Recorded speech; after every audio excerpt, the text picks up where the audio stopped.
Scene beralih ke sebuah rumah yang memperlihatkan seorang pria bernama Li Xiaowu yang tengah mabuk-mabukan. Hal ini karena pada 6 tahun yang lalu ia gagal mengalahkan petarung dari klan lain dalam sebuah turnamen antar klan yang membuatnya depresi selama bertahun-tahun.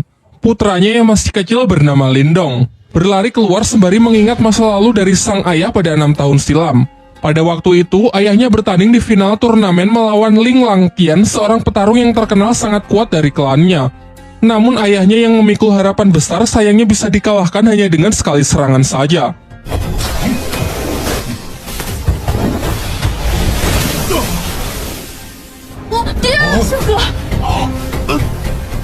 Tak hanya itu, Ling Langqian juga mengambil aura milik ayah Lindong. Singkat cerita, beberapa tahun pun telah berlalu dan Lindong kini telah tumbuh remaja. Pada suatu ketika, ia terlibat perkelahian dengan sepupunya yang bernama Ling San bersama teman-temannya yang membuat ia terperosok ke dalam jurang. Dirinya yang sudah terbaring lemas secara kebetulan darahnya menetesi sebuah batu pusaka peninggalan rubah di awal film, membuat batu itu hancur dan ia pun terjatuh. Di dalam gelapnya tempat itu, batu tersebut memancarkan cahaya keemasan yang membuatnya terbangun. Namun saat tersadar ia merasa heran dengan tanda bercahaya yang muncul di telapak tangannya serta luka-lukanya yang sudah sembuh. Saat ia pulang, adiknya yang bernama Qing Tan datang untuk mengajaknya bermain karena tak bisa tidur. Seusai bermain, ia juga langsung pergi. Saat Lindong terlelap tidur, kejadian aneh pun terjadi kembali. Ia bermimpi berada di sebuah dimensi biru gelap yang banyak terdapat pohon bambu. Saat ia masih kebingungan, tiba-tiba ia diserang sosok misterius yang perawakannya sangat mirip dengannya.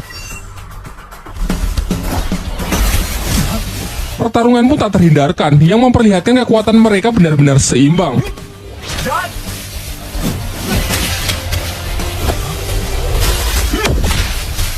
Di pagi harinya saat ia terbangun, ia dikagetkan dengan suara adiknya yang berteriak dari luar.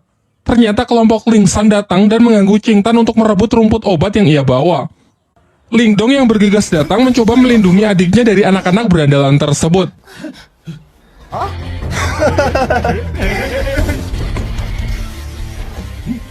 Diperlihatkan kemampuan Lindong yang sudah meningkat pesat mampu menangkis seluruh serangan dari Ling San.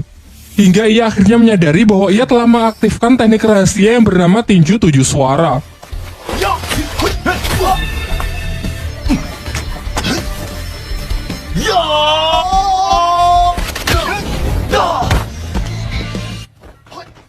Untung saja pertarungan yang semakin serius itu akhirnya dapat dihentikan oleh kakak Ling San yang diketahui bernama Lin Hong. Sebelum pergi, ia menginfokan bahwa tak lama lagi akan diadakan turnamen di klan mereka untuk menentukan petarung terkuat di klan Lin. Lin Hong yang sangat percaya diri mengatakan bahwa setelah menang nanti ia akan menikahi Qing Tan. Saat kembali, sang ayah menunjukkan gerakan teknik tinju suara yang baik dan benar kepada Lindong.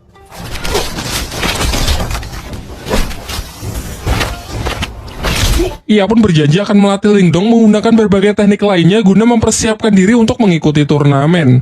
Di malam harinya, tiba-tiba Lindong melihat Qing Tan yang menggigil kedinginan karena auranya yang keluar tak terkendali. Secara mengejutkan, tanda cahaya di tangan Lindong menyerap aura dari adiknya tersebut dan mengubahnya menjadi 3 mutiara. Berkat itu, keadaan Qing Tan pun mulai membaik. Dan sebagai hadiah, Lindong memberikan mutiara tersebut kepada adiknya dengan syarat kejadian ini harus dirahasiakan, termasuk dari kedua orang tuanya. Keesokan harinya, Lindong kembali memulai latihannya dan berhasil meningkatkan ketahanan tubuhnya. Selain itu, kini secara sadar ia bisa memasuki dimensi rubah dan tempat itu ia jadikan sebagai tempat latihan. Bayangan dirinya yang waktu itu menyerangnya sekarang bisa ia manfaatkan sebagai sparring dalam latihan bertarungnya. Singkat cerita, hari turnamen pun telah tiba. Di putaran pertama, Ling Hao bertarung melawan adiknya sendiri, yakni Ling San. Dari segi kekuatan, kecepatan maupun pengalaman bertarung jelas sang kakak lebih unggul. Di putaran kedua, Qing Tan maju sebagai penantang selanjutnya karena tak ingin dinikahi oleh Ling Hao. Namun lagi-lagi Ling Hao menunjukkan kemampuannya yang memang berada di level yang berbeda. Tak lama setelah itu, Lindong akhirnya datang dan maju sebagai penantang terakhir. Dalam pertempuran itu, semua dibuat sangat terkejut melihat peningkatan kekuatan tempur Lindong, ditambah lagi ia mampu menggunakan teknik tinju 7 suara. Belum lagi peningkatan durability-nya yang mencapai level tinggi dapat menahan seluruh tekanan yang diberikan oleh Ling Hao. Tak hanya mampu menangkis seluruh serangan dari lawannya, Lindong yang mampu mempraktekkan latihannya di dalam dimensi lain dapat melancarkan serangan-serangannya yang secara akurat membuat Ling Hao sangat kewalahan.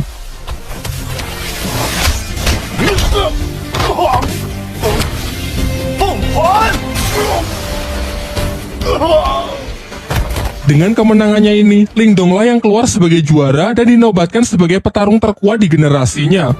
林孝之子林动。 Setelah turnamen berakhir, kakek Lingdong selaku ketua klan Lin menjelaskan kepada kedua putranya bahwa dua klan tetangga, yakni klan Lei dan klan Xin akan bergabung melalui pernikahan anak-anak mereka.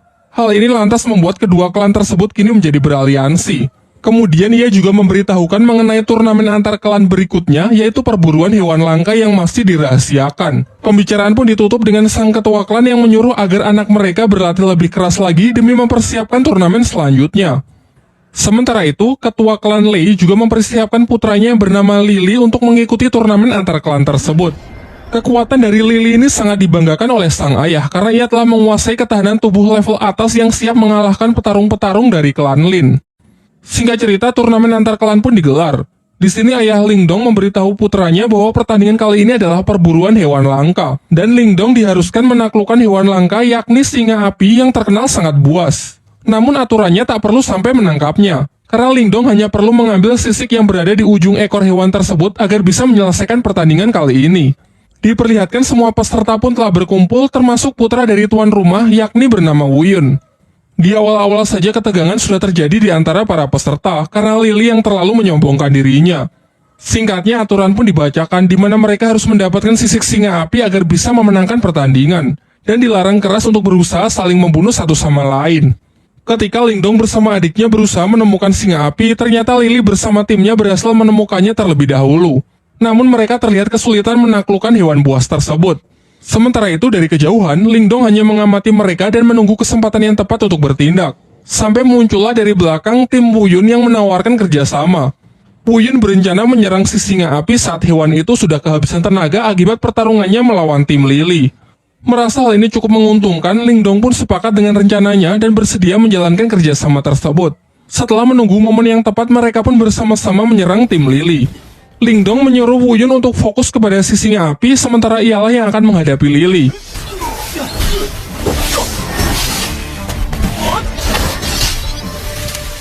Singkatnya, berkat kerjasama yang baik, Wuyun mendapatkan kesempatan untuk menebas sisik singa api tersebut, dan segera pergi meninggalkan medan pertempuran setelah mendapatkannya. Sayangnya Wuyun yang terlalu senang akhirnya lengah dan masuk ke dalam jebakan Lily yang sebenarnya sudah disiapkan untuk menangkap si singa api. Saat Lingdong menyusul, ia terlambat karena Lily sudah mengambil sisik singanya dan dengan kejam menendang Wuyun hingga terperosok ke dalam sarang si singa api. Lingdong yang memiliki jiwa setia kawan mengabaikan sisik singa itu dan segera menyusul Wuyun untuk mencoba menyelamatkannya. Sedangkan Lily bersama timnya telah kembali dan dengan bangga menunjukkan sisik singa api yang telah ia dapatkan. Ia juga menceritakan bahwa Wuyun dan Lingdong mungkin tak akan kembali karena sudah mati akibat kecerobohannya terpleset jatuh ke dalam sarang si singa api. Akan tetapi di tengah ketegangan itu, secara mengejutkan Lingdong dan Wuyun ternyata berhasil kembali dengan selamat. Tetapi Lily tetap yakin kalau ialah pemenangnya karena telah membawa sisik si singa api. Di sini semuanya dibuat kembali terkejut melihat Lingdong dan Wuyun yang justru membawa dua anak singa api. Kemudian Lingdong menceritakan mengenai kejadian yang sesungguhnya, mengenai Lily yang sudah melanggar aturan dengan berusaha membunuhnya. Tapi setelah masuk ke dalam sarang singa api, di sana mereka malah menemukan dua anak singa api yang terlantar karena induknya mati setelah sisiknya diambil. Karena merasa kasihan, akhirnya mereka pun sepakat membawa dua hewan tersebut. Kini telah diputuskan bahwa ketiganya berhasil menyelesaikan pertandingan ini dengan baik. Namun tetap saja hanya akan dipilih satu pemenang di mana mereka diharuskan bertarung untuk menentukan siapa yang terkuat dan layak mendapatkan gelar Raja Pemburu. Akan tetapi ketua dari klan Lei yang sangat menginginkan bayi singa api yang merupakan hewan sangat langka, ia pun mengusulkan untuk membuat taruhan dengan pertarungan anak-anak mereka. Kesepakatannya, jika ketua Lei menang, maka bayi singa Lingdong akan menjadi miliknya. Dan jika ia kalah, ia bersedia menyerahkan pabrik kayu milik klannya. Pernyataannya ini sontak membuat semuanya sangat terkejut karena pabrik kayu adalah aset yang sangat berharga milik klan Lei dan ia mau bertaruh demi bayi singa tersebut. Sempat terjadi kekhawatiran karena kepercayaan diri dari ketua Lei ini bukan tanpa alasan. Putranya tersebut memanglah terkenal memiliki kemampuan di atas rata-rata dari anak-anak lain. Namun Lingdong menepis kekhawatiran itu dan siap menerima tantangan yang dilemparkan. Singkat cerita, pertarungan mereka pun dimulai. Di awal, Lily dengan bangga menunjukkan kalau dirinya telah mencapai kekuatan tingkat Yuan duniawi. Namun Lingdong juga menunjukkan level yang sama dengan Lily yang membuat semuanya sangat terkejut. Terungkap bahwa ternyata kemarin sebelum berangkat turnamen, sang ayah memberi Lindong Mutiara Yin, yaitu semacam pil penambah aura. 怕了。 Diperlihatkan dalam pertarungan itu mereka pun saling menyerang dan menangkis. Mungkin karena masih belum terbiasa dengan kekuatan barunya, Lindong nampak masih kesulitan saat mengatur pola serangannya. Akan tetapi lambat laun ia berhasil mengendalikannya semakin baik untuk bisa mengimbangi Lily. Sampai ketika Lily menambah kecepatannya, barulah terlihat kembali Lindong yang dibuat kewalahan. Dengan peningkatan kekuatan yang signifikan serta teknik rahasia petir dari klannya yang tergolong tingkat atas, Lily terus melakukan pressing membuat lawannya hanya bisa bertahan. Lindong yang masih belum menyerah mencoba menyelaraskan kedua tangannya untuk menangkis dan menyerang, yang nampaknya lumayan efektif. Sedangkan Lily yang sudah terlampau kesal berniat mengakhiri pertarungan dengan sebuah teknik serangan super kuat yang mematikan. Bahkan ia sempat mendapatkan peringatan bahwa ini bukanlah pertarungan hidup dan mati. Merasa bahwa Lily tak akan menghentikan serangannya, Lindong pun segera merapalkan beberapa segel tangan untuk merilis teknik yang disebut gerbang ajaib demi mengatasi serangan yang mematikan tersebut. Dan benar saja, teknik yang digunakan Lindong telah ia upgrade ke level 2 sehingga tidak hanya mampu menghalau serangan dahsyat dari Lily, juga cukup kuat untuk menghempaskannya dan membuatnya tak sanggup untuk bangkit kembali. Dengan kekalahan putranya tersebut, dengan kesal dan terpaksa ketua klan Lei pun harus rela menepati janjinya untuk menyerahkan pabrik kayu miliknya.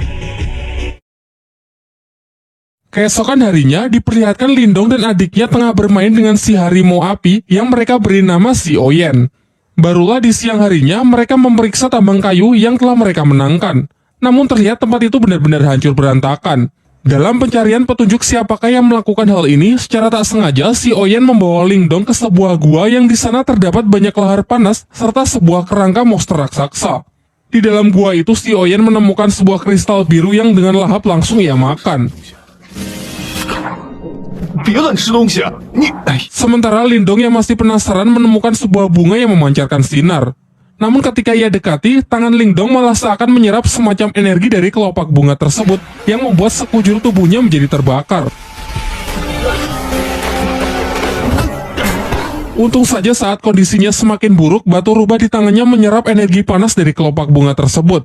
Setelah berhasil keluar dan bertemu dengan keluarganya, Lindong menceritakan gua yang baru saja ia temukan serta sebuah batu permata merah yang ia peroleh di dalam sana. Lantas mereka pun bergegas pergi ke lokasi dan sempat terkejut karena ternyata tempat itu adalah tambang permata yang bernilai sangat tinggi. Setibanya di rumah, terlihat Lindong yang mendapatkan 3 batu permata. Dan dengan kekuatan dari batu rubahnya, ia dapat menyatukan ketiga batu menjadi satu permata yang bernilai lebih tinggi. Sementara itu, ketua klan Lei yang mendengar kabar tentang ditemukannya tambang permata jelas membuatnya semakin kesal. Namun setelah mendengar rencana dari rekannya, terlihat wajahnya yang kembali menjadi senang. Di lain waktu, ketika klan Lin sedang berbelanja berbagai macam kebutuhan klan, Lindong pergi ke sebuah toko barang antik di pusat kota untuk sekedar melihat-lihat. Di sana terdapat seorang kakek yang bernama Yandashi. Ia dapat melihat aura milik Lindong yang nampak tak biasa. Setelah Lindong membeli sebuah tas, tiba-tiba batu rubah di tangannya merespon sebuah energi yang berasal dari potongan kayu di toko tersebut. Si penjual mengaku barang itu sama sekali tak berharga dan tak tahu juga apakah fungsinya. Namun ketika Lindong hendak membelinya, ternyata barang tersebut sudah akan dibeli terlebih dahulu oleh seorang gadis bernama Yue. Lindong yang tak mau mengalah memaksa untuk tetap membelinya. Menanggapi hal itu, dua pengawal dari Yue segera bertindak dengan menodongkan pedangnya kepada Lindong.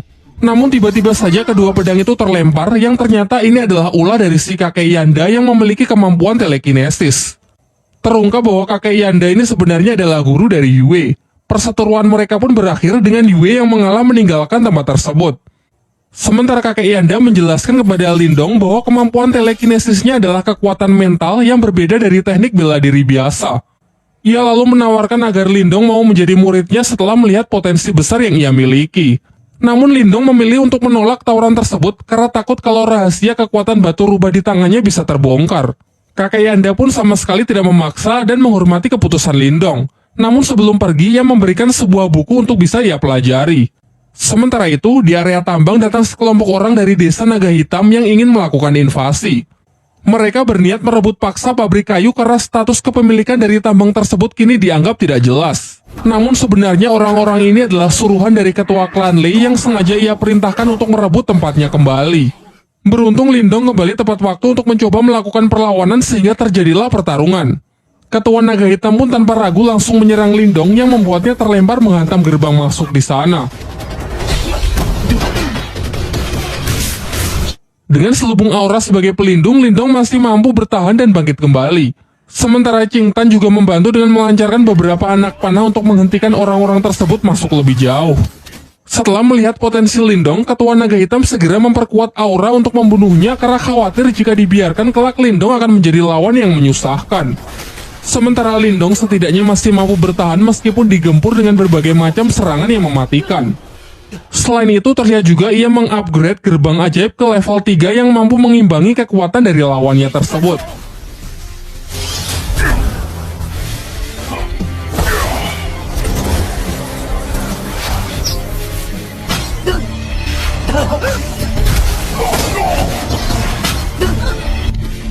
Ketika telah kehabisan energi, entah bagaimana Lindong mampu mengisi ulang energinya dengan menyerap energi alam. Ia pun meminta Qing Tan bersama si Oyen agar mengulur waktu setidaknya sampai energinya terisi penuh. Jelas hal ini sama sekali tidak mudah, terlebih lagi karena bagaimanapun juga mereka telah kalah jumlah. Hingga saat salah seorang musuh berhasil melukai Lindong, seketika Lindong bangkit serta luka-lukanya bisa sembuh dengan sangat cepat karena energinya yang terkumpul telah lebih dari cukup.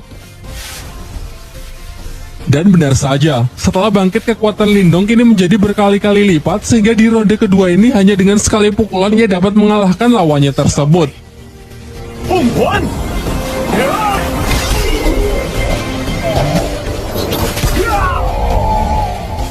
Ketua klan Lei yang mendapatkan kabar bahwa orang-orangnya berhasil dikalahkan sangat terkejut, terlebih lagi yang mengalahkannya hanya Lindong yang cuma seorang diri. Di malam harinya, terlihat Lindong tengah bermeditasi dengan menggunakan proyeksi astralnya untuk berlatih kemampuan spiritual. Terinspirasi dari kakek Yanda yang ia temui beberapa waktu yang lalu, ia juga mencoba latihan teknik telekinesis dengan mengendalikan benda-benda kecil di tempat tersebut. Selain itu, ia yang penasaran dengan potongan kayu yang telah ia beli tadi siang menyadari kalau benda tersebut memiliki semacam energi yang menyelubunginya. Ia pun mencoba berkonsentrasi, namun energinya masih belum cukup kuat untuk bisa menembusnya. Beberapa saat setelahnya, ia merasakan pancaran energi yang sangat kuat dan bergegas pergi untuk memeriksanya menggunakan teknik proyeksi astralnya. Ternyata energi itu berasal dari kakeknya yang telah berhasil mencapai tingkat Yuan tahap awal. Ia pun lantas segera kembali ke tubuh aslinya untuk menemui sang kakek agar bisa memberikan ucapan selamat. Akan tetapi sang kakek justru menjelaskan bahwa ini hanyalah tingkat Yuan di tingkat awal. Masih ada beberapa tingkat lagi sebelum mencapai tingkat tertinggi. Kemudian ia mengungkapkan bahwa tadi ia sempat merasakan kekuatan mental teknik proyeksi astral yang mendekat, meskipun sesaat langsung menghilang. Namun di sini ia tak tahu kalau kekuatan itu adalah kekuatan milik Lindong. Topik pun berganti. Paman Lindong menyampaikan bahwa tadi ia mendapatkan undangan dari klan Lei untuk membahas mengenai sebuah kerjasama bisnis dengan klan Lin. Singkatnya, setelah cukup berdiskusi, mereka pun sepakat untuk menghadiri undangan tersebut. Keesokan harinya, mereka mendatangi rumah utama milik klan Lei. Namun hanya para tetua klan saja yang diperbolehkan untuk masuk. Di saat sedang menunggu, Lindong merasakan ada kekuatan mental yang sangat kuat di sekitarnya yang sedang menggunakan teknik astralnya untuk mengintai. Sementara di dalam ruangan, para tetua klan tengah membicarakan mengenai ajakan kerjasama membangun bisnis untuk keuntungan bersama dengan sistem bagi hasil. Akan tetapi klan Lin keberatan karena dalam kesepakatan itu, ketua klan Lei lah yang akan menjadi pemimpin. Sementara klannya hanya akan menjadi bawahannya saja. Di sini terbongkarlah kedok dari ketua klan Lei yang sebenarnya ingin menjadi penguasa di kota tempat mereka. Perdebatan itu pun semakin memanas yang malah membawa mereka dalam sebuah pertarungan.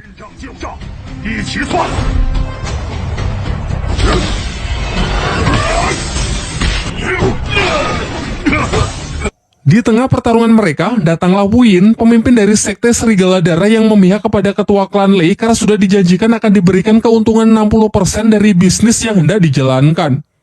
Diceritakan bahwa Wu Yin ini menguasai kekuatan mental tingkat tinggi. Dan benar saja, satu persatu dari mereka dapat dijatuhkan dengan sangat mudah.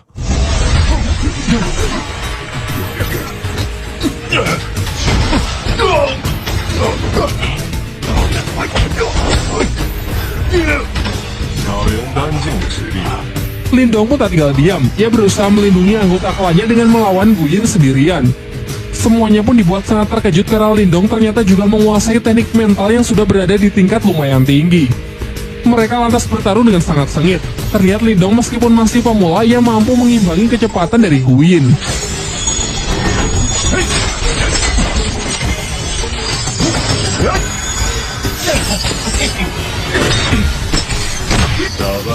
人之非常。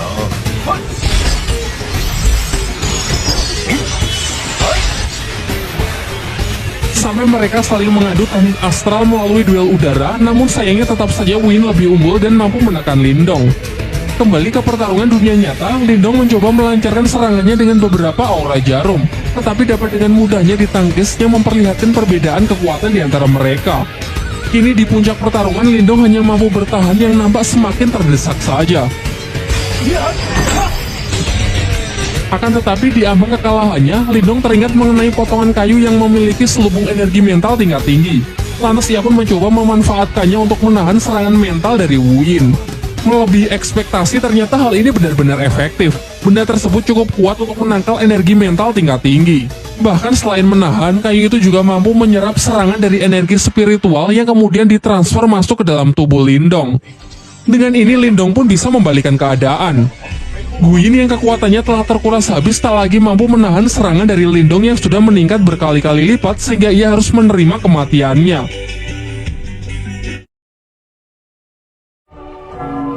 Beberapa lama setelah pertarungan itu, orang-orang dari Sekte Serigala Darah yang dipimpin oleh Wei Tong berniat balas dendam kepada klan Lin karena telah membunuh Guyin. Kakek Lindong mencoba menjelaskan bahwa Guyinlah yang bersalah karena telah ikut campur dan membantu ketua klan Le untuk menindas klannya. Ia pun kemudian menawarkan sebuah jalur damai dengan menanyakan apa yang perlu dilakukan agar Wei Tong bisa melupakan dendamnya tersebut. Wei Tong menjawab bahwa ia mau orang yang telah membunuh Guyin dan tabang permata milik klan Lin diserahkan kepadanya, serta seluruh orang dari klan Lin harus bersedia menjadi budaknya. Jelas kakek Lindong pun menolak hal itu sehingga pertarungan pun tak terelakkan.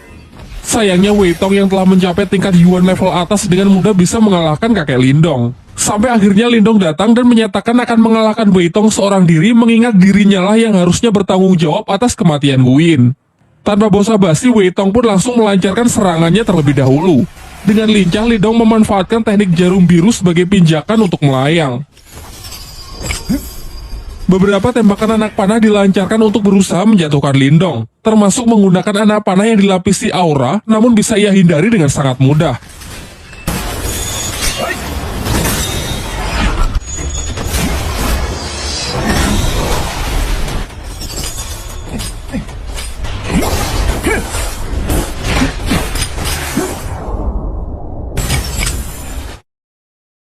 Sampai akhirnya Lindong dengan penuh percaya diri menawarkan sebuah perjanjian, yaitu 3 bulan dari sekarang ia bersedia bertarung sampai mati dengan Wei Tong. Kesepakatannya, jika ia kalah maka ia siap menerima hukuman apapun, serta aset pabrik kayu milik klan Lin akan rela ia serahkan. Namun jika ia yang menang, maka masalah balas dendam Guyin akan dianggap selesai. Pada awalnya Wei Tong menolak karena sekarang saja ia bersama pasukannya sudah cukup untuk menaklukkan klan Lin. Namun setelah melihat kemarahan dari Si Oyen serta kemampuan Lindong yang bisa mengalahkan bahkan nyaris membunuh para kroco itu, akhirnya Wei Tong pun sepakat.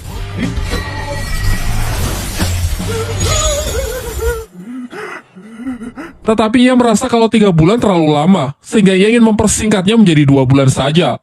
Setelah kepergian dari orang-orang Sekte Serigala Darah, ayah dan kakek Lindong nampak cemas dengan perjanjian tersebut yang menurut mereka terlalu beresiko karena mempertaruhkan klannya. Namun Lindong menepis kekhawatiran itu dengan mengatakan bahwa ia akan berusaha semaksimal mungkin, mengingat ialah yang memang harus bertanggung jawab dalam kasus ini. Ia lalu meminta izin untuk pergi ke ibu kota lebih awal demi lebih banyak menuntut seni ilmu bela diri di sana. Akan tetapi sebenarnya ia juga punya alasan yang ia rahasiakan, yaitu mencari cara untuk melatih batu rubah di tangannya agar bisa sepenuhnya ia kendalikan. Keesokan harinya, Lindong pun berpamitan dengan semuanya meskipun terlihat sang adik sebenarnya tak rela jika kakaknya pergi sendirian. Singkatnya, Lindong pun berangkat ke ibu kota dengan menunggangi seekor kuda. Setelah tiba di ibu kota, ia mendapatkan informasi kalau di sana akan ada pelelangan benda-benda antik yang digelar untuk para bangsawan. Lindong yang tertarik berniat menghadiri pelelangan tersebut dengan harapan bisa menemukan barang bagus yang bisa berguna nantinya. Bermodalkan dengan beberapa butir permata yang ia bawa, Lindong pun diubah penampilannya agar layak memasuki pelelangan yang dihadiri oleh para bangsawan tersebut. Setibanya di sana, Lindong kembali bertemu dengan kakek Yanda yang diundang sebagai tamu, serta ia juga melihat Yue yang datang bersama panitia pelelangan bernama Suansu. Dalam pelelangan tersebut, Lindong tertarik dengan sebuah tanaman langka yang mampu meningkatkan kekuatan spiritual seseorang. Semuanya sempat dibuat terkejut karena Lindong yang menawarnya dengan harga yang sangat mahal. Diperlihatkan, kakek Yanda sangat terkejut karena merasakan energi dari keberadaan Lindong yang benar-benar telah meningkat pesat. Seusai acara pelelangan itu, Xuanzu mengajak Lindong pergi menemui kakek Yanda di sebuah ruangan pertemuan. Sebelum berangkat, mereka sempat merasakan kehadiran mata-mata yang sedari awal sudah membuntuti Lindong. Dalam pertemuan itu, kakek Yanda kembali menawari Lindong untuk menjadi muridnya agar bisa menyempurnakan teknik segel kehidupan milik Lindong. Namun dengan sopan Lindong menolak tawaran itu dan menunjukkan bahwa ia telah menyempurnakannya. Hal ini sontak membuat semuanya sangat kagum karena Lindong dapat melakukannya dalam waktu yang relatif singkat. Kemudian barulah dijelaskan bahwa segel kehidupan adalah dasar dari ahli kekuatan mental. Segel ini dibagi menjadi 3 jenis, yakni segel kehidupan, segel duniawi, dan segel surgawi. Segel kehidupan adalah yang paling umum, sementara segel terkuat adalah segel surgawi yang konon katanya memiliki kekuatan di luar nalar manusia. Singkat cerita, Lindong bersedia menceritakan masalah klannya yang sedang bersinggungan dengan sekte Serigala Darah serta kesepakatannya untuk bertarung hidup dan mati melawan Wei Tong. Mendengar hal itu, Xuanzu memberitahukan bahwa terdapat sebuah kolam surgawi yang berisikan energi murni yin dan yang dari sumber kolam tersebut. Kabarnya jika seseorang memasuki kolam itu maka dapat meningkatkan kekuatan spiritualnya, dan kabar baiknya baru-baru ini ditemukan keberadaan kolam surgawi tersebut, namun sayangnya berada di wilayah perbatasan desa dengan klan lain dan masih menjadi sengketa. Xuanzu lalu juga menceritakan bahwa telah disepakati sebuah turnamen di mana pemenangnya berhak mengambil energi murni dari kolam tersebut. Tanpa pikir panjang, Lindong pun setuju untuk berpartisipasi dalam turnamen itu. Di lain waktu, Lindong kembali memasuki dimensi batu rubah, namun anehnya bayangan hitam yang selalu menjadi alat berlatihnya tak lagi muncul. Ia pun mencoba berkonsentrasi untuk menemukan sumber masalah. Dan tiba-tiba di sana muncul sesosok bayangan putih yang tak lain adalah si rubah putih itu sendiri. Rubah putih itu lalu memperkenalkan diri bahwa ia adalah jelmaan iblis celestial yang bernama Martha sekaligus pemilik dari dimensi ini. Ia juga menjelaskan bahwa dahulu ia sangat kuat berkat batu tersebut. Akan tetapi seiring berjalannya waktu, batu itu justru menyerap energi spiritualnya hingga menjadi sangat lemah. Akhirnya ia terpaksa hidup bersembunyi di dalam batu tersebut agar jiwanya tidak lenyap. Martha kemudian menyarankan jika Lindong tak ingin bernasib sama, Lindong harus mengisi ulang energi batu itu dengan energi murni. Seketika Lindong pun teringat dengan kolam surgawi yang kabarnya dipenuhi oleh energi murni.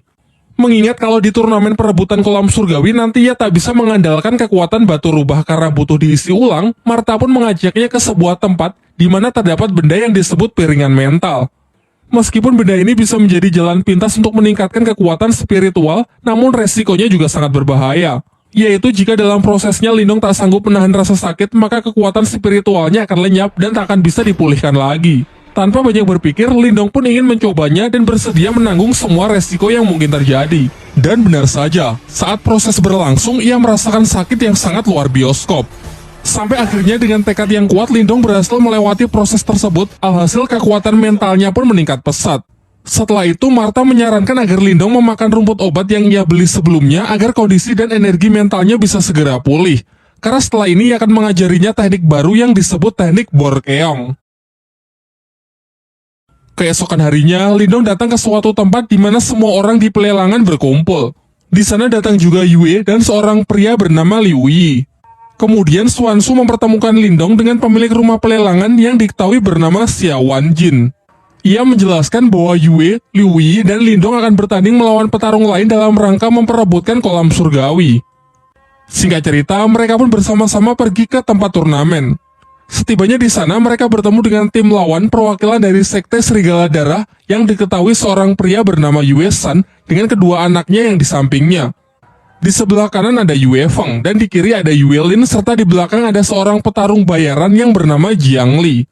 Dijelaskan bahwa mereka ini bukan petarung kaleng-kaleng karena sudah mencapai tingkat Yuan Surgawi tahap akhir. 第一局比试， Di putaran pertama, Yue maju menggunakan sebuah pedang untuk melawan Yue Lin dengan senjata cambuknya. Sejauh ini pertarungan dua wanita ini terlihat cukup seimbang. Mereka menyerang dan menangkis mengandalkan senjata mereka masing-masing. Namun akhirnya pertarungan singkat tersebut dapat dimenangkan oleh Yue dengan berhasil menodongkan pedangnya tepat ke leher Yue Lin.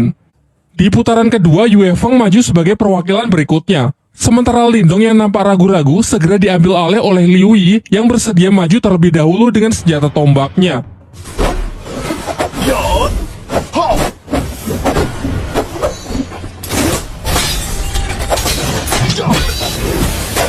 Di tengah pertarungan, Martha merasakan ada sebuah gejolak energi dari dalam kolam surgawi. Karena merasa penasaran, ia menyelinap dengan menggunakan proyeksi astralnya, kemudian masuk ke dalam kolam itu untuk memeriksa anomali energi tersebut. Namun karena ia hanya menggunakan wujud astralnya, ia tak sanggup menyelam terlalu dalam. Kembali ke arena pertarungan. Diperlihatkan kalau perwakilan tim lawan dapat memenangkan pertarungan di putaran kali ini.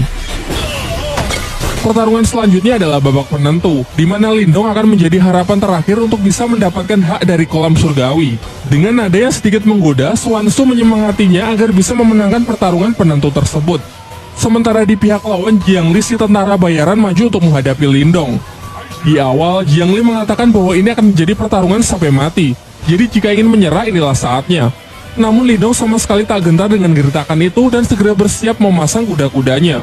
Serangan pertama dapat ia tangkis dengan mudah. Dilanjutkan dengan beberapa gerak serangan juga ia lancarkan untuk mencoba mencari titik lemah dari pertahanan lawannya. So far, nampak keduanya masih seimbang sampai mengadu kekuatan aura mereka.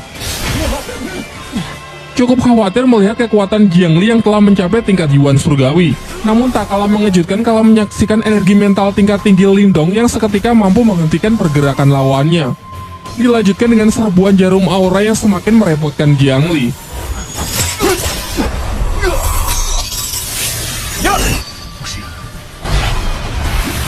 Mencoba serangan jarak dekat pun juga percuma karena tekanan energi mental Lindong yang dengan kuat menghempaskannya. Saat semua merasa kalau Lindong telah memenangkan pertandingan itu, Jiangli bangkit dengan aura merah yang membara. Ternyata ia menguasai sebuah teknik rahasia yang memungkinkan seseorang mengkonversikan darahnya menjadi energi. Hal ini membuat kekuatannya meningkat pesat dalam beberapa saat, meskipun teknik ini dinilai sangat berbahaya dan memiliki resiko yang sangat tinggi. Beberapa kali serangan pun dilancarkan yang hanya dapat Lindong hindari. Bahkan serbuan jarum aura pun benar-benar sudah tidak mempan. Sebagai serangan penutup, Jiangli memusatkan energinya di tangan untuk menciptakan serangan mematikan yang berwujud tangan merah raksasa. Sementara Lindong bersiap dengan teknik barunya yang diajarkan oleh Martha, yaitu teknik Borkeong. Bentrokan teknik yang sangat kuat itu pun menghasilkan gelombang yang menggentarkan langit dan bumi. Namun saat debu telah menyingkir, terlihat Jiangli yang sudah mati langkah dengan 4 jarum Lindong yang diarahkan tepat ke lehernya. Sehingga dengan ini Lindonglah yang keluar sebagai pemenang dan memiliki hak atas kolam surgawi. Setelah kemenangan itu, mereka bertiga masuk ke dalam kolam untuk menyerap energi spiritual sebanyak-banyaknya. Namun dibandingkan yang lain, teknik penyerapan energi milik Lindong berjalan jauh lebih lambat. Martha pun justru menertawakannya. Dikarenakan waktu berendam yang terbatas, Martha membuat sebuah kesepakatan dengan Lindong, yaitu ia akan membantunya menyerap energi spiritual dengan cepat, dengan syarat jika sudah selesai, Lindong harus bersedia turun ke dasar kolam untuk melihat sumber energi aneh dari kolam surgawi tersebut. Tanpa pikir panjang, Lindong pun menyetujui kesepakatan yang dibuat Martha. Dan benar saja, setelah mendapatkan bantuan dari Martha, dengan sangat cepat energi mengalir deras ke dalam diri Lindong. Bahkan efek dari proses itu sampai dirasakan di atas kolam yang muncul pusaran air raksasa. Seusai proses penyerapan, sesuai kesepakatan, ia turun ke dasar kolam untuk memeriksa sumber dari energi kolam surgawi. Di bawah sana, Lindong menemukan giok iblis piton yang dalam kondisi tersegel. Pada awalnya, Lindong tak ingin mengusiknya dan berniat langsung pergi. Namun Martha berusaha membujuknya dengan mengatakan kalau ini tidak berbahaya karena iblis ini sedang terluka.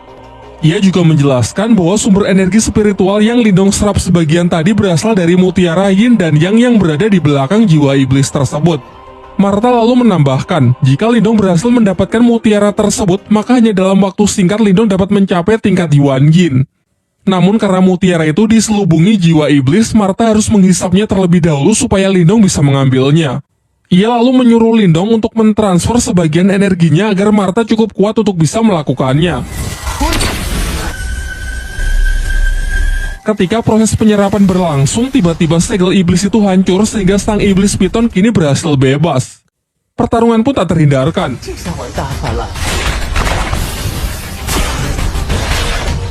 Di sini Martha berusaha mengalihkan perhatian ular piton itu supaya Lindong memiliki cukup waktu untuk mengambil mutiaranya. Akan tetapi Lindong yang masih ragu sama sekali tak punya keberanian untuk mendekat.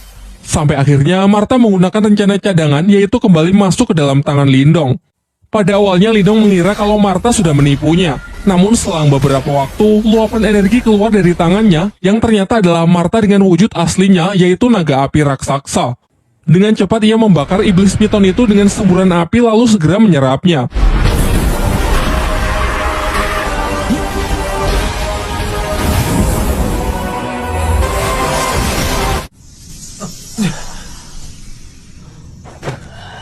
城下来。别忘了把阴阳珠带走。 Setelah mereka semua kembali, Xiao Wanjin dan yang lainnya merasa khawatir dengan kondisi Lindong yang terlihat sangat pucat akibat penyerapan energi dari kolam surgawi yang dinilai terlalu banyak. Namun Lindong menepis kekhawatiran itu dengan mengatakan kalau dirinya baik-baik saja. Ia menegaskan asalkan ia bisa segera naik tingkat dan bisa mengalahkan Wei Tong dari Sekte Serigala Darah, apapun rela ia lakukan. Dalam pembicaraan itu, Xiao Wanjin menjelaskan bahwa Sekte Serigala Darah selama ini juga menjadi musuh bebuyutan bagi pihaknya. Terlebih lagi karena Lindong telah membantunya mendapatkan kolam surgawi, ia pun bersedia memberikan bantuan apapun. Di akhir pembicaraan, Swanshu memberikan buku langka dari pelelangan kemarin yang berisi teknik-teknik rahasia agar bisa Lindong pelajari demi mempersiapkan dirinya agar bisa menang melawan Wei Tong. Di malam harinya, Lindong mempelajari buku pemberian Swanshu untuk mengendalikan energi yang telah ia serap sebelumnya. Ia kemudian kembali masuk ke dalam dimensi rubahnya. Di sana ia melihat bayangan dirinya yang kini telah pulih. Bahkan bayangan tersebut juga telah membuka aliran energi spiritual tingkat 22 Vena. Lantas ia pun segera menirukan gerakan dari bayangan itu dan seketika ia juga berhasil membuka aliran energi spiritual tingkat 22 Vena. Sekaranglah saatnya ia mencoba mutiara yin yang ia dapat dari kolam surgawi. Pertama-tama dengan menggunakan energinya sendiri, ia mencoba memurnikan mutiara tersebut. Meskipun di percobaan pertama ia sempat gagal, sampai akhirnya dengan mengerahkan seluruh tenaganya, ia berhasil menetralkan mutiara itu yang kemudian langsung ia telan.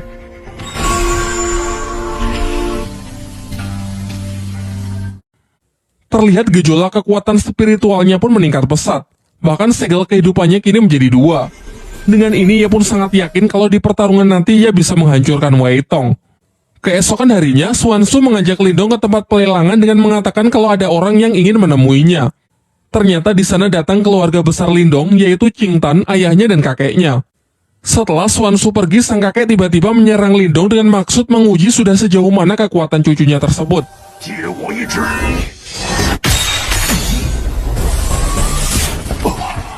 Dan setelah beradu kekuatan, hasilnya benar-benar mengejutkan karena kini Lindong telah mencapai tingkat Yuan dan awal. Kakeknya lalu menjelaskan bahwa dalam sejarah klan Lin, Lindong adalah orang termuda yang bisa mencapai tingkat tersebut. Singkat cerita, hari pertarungan pun telah tiba, di mana Lindong harus berhadapan melawan Wei Tong dari Sekte Serigala Darah dalam pertarungan hidup dan mati. Semua orang datang menyaksikan pertarungan mereka, termasuk keluarga Lindong. Namun tanpa mereka sadari ada mata-mata dari pihak Wei Tong di belakang mereka. Ketika nama mereka disebut, Lindong dan Wei Tong segera memasuki arena. Superhero landing.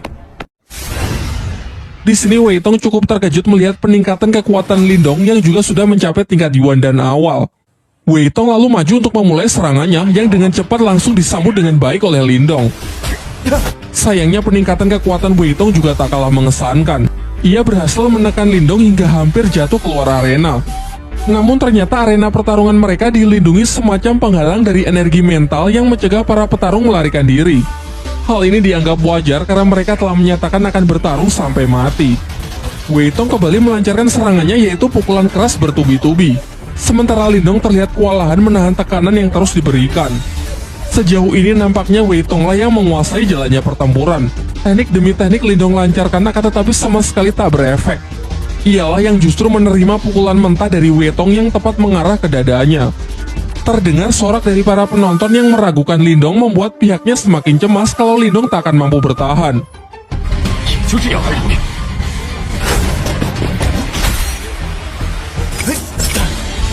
Sekarang tak ada pilihan lain, Lindong pun segera menyiapkan jurus terkuatnya yaitu teknik Borkeong untuk mencoba mengakhiri pertarungan. 先烈斩，先罗化。 Sebenarnya serangan Lindong ini bisa saja mengalahkan Wei Tong. Namun Wei Tong menggunakan cara licik dengan menyuruh mata-matanya menyandera Qing Tan sehingga membuat Lindong kehilangan konsentrasinya. Sementara kakek Yanda berusaha membantu dengan mencoba mendekati mata-mata tersebut. Di arena, Lindong benar-benar tidak bisa fokus bertarung karena melihat adiknya dalam bahaya. Alhasil serangan-serangan Wei Tong pun banyak yang masuk.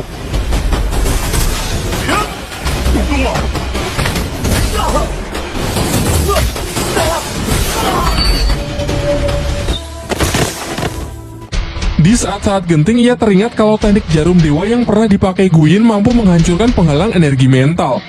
Kemudian ia kembali mengeluarkan jurus Borkeong untuk berpura-pura menyerang Weitong, namun sebenarnya ia menyelinapkan jarum dewa untuk menembus penghalang spiritual arena demi menolong Qingtan. 千万不要乱来啊！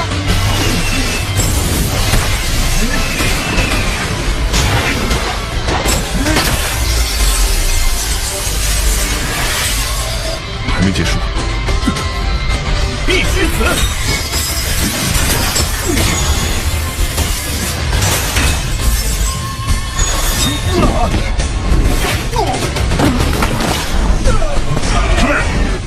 Saat si mata-mata hendak mencoba menyerang lagi, datanglah kakek Yanda yang membantu mengalahkannya.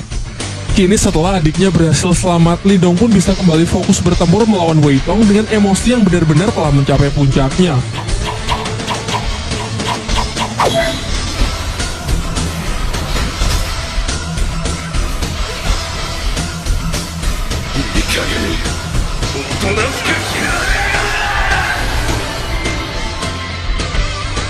Setelah menerima gempuran serangan dari Lindong, Weitong pun benar-benar sudah kehabisan tenaga dan ia pun mengaku kalah.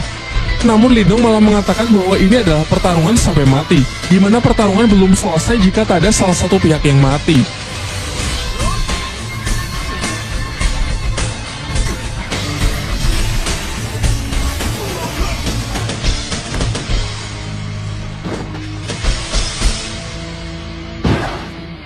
Cerita kemudian loncat ke beberapa bulan setelahnya. Karena kemenangan Lindong dari Sekte Serigala Darah, klan Lin kini menjadi sangat terkenal di seluruh penjuru kota. Selain itu, klan Lin juga telah bersekutu dengan rumah pelelangan milik Xiao Wanjin. Sementara itu, Lindong berada di tempat kakek Yanda untuk minum teh bersama dengan saling menggunakan telekinesis untuk menuangkan teh ke dalam gelas. Setelah itu, kakek Yanda menjelaskan kalau menurutnya kekuatan mental milik Lindong mungkin setara dengan miliknya, yakni kekuatan mental tingkat 4. Ia kemudian berpesan agar Lindong terus meningkatkannya karena di dunia ini masih ada tingkat yang jauh lebih tinggi lagi, yang bahkan kakek Yanda tak punya kesempatan untuk mencapainya. Scene beralih di sebuah pegunungan yang memperlihatkan seorang pria dengan sebuah pedang di tangannya. Pria ini memiliki kekuatan mental yang sangat kuat. Diperlihatkan menggunakan tebasan pedangnya, ia mampu membelah gunung tanpa melukai kupu-kupu yang melewati jalur serangannya. Setelah itu, ia dihampiri oleh seekor burung pembawa pesan yang membawakan surat berisi sesuatu mengenai makam Nirwana. Di tempat lain, seorang wanita yang terlihat berjalan di atas air mendapatkan pesan yang serupa dari sebuah bunga teratai.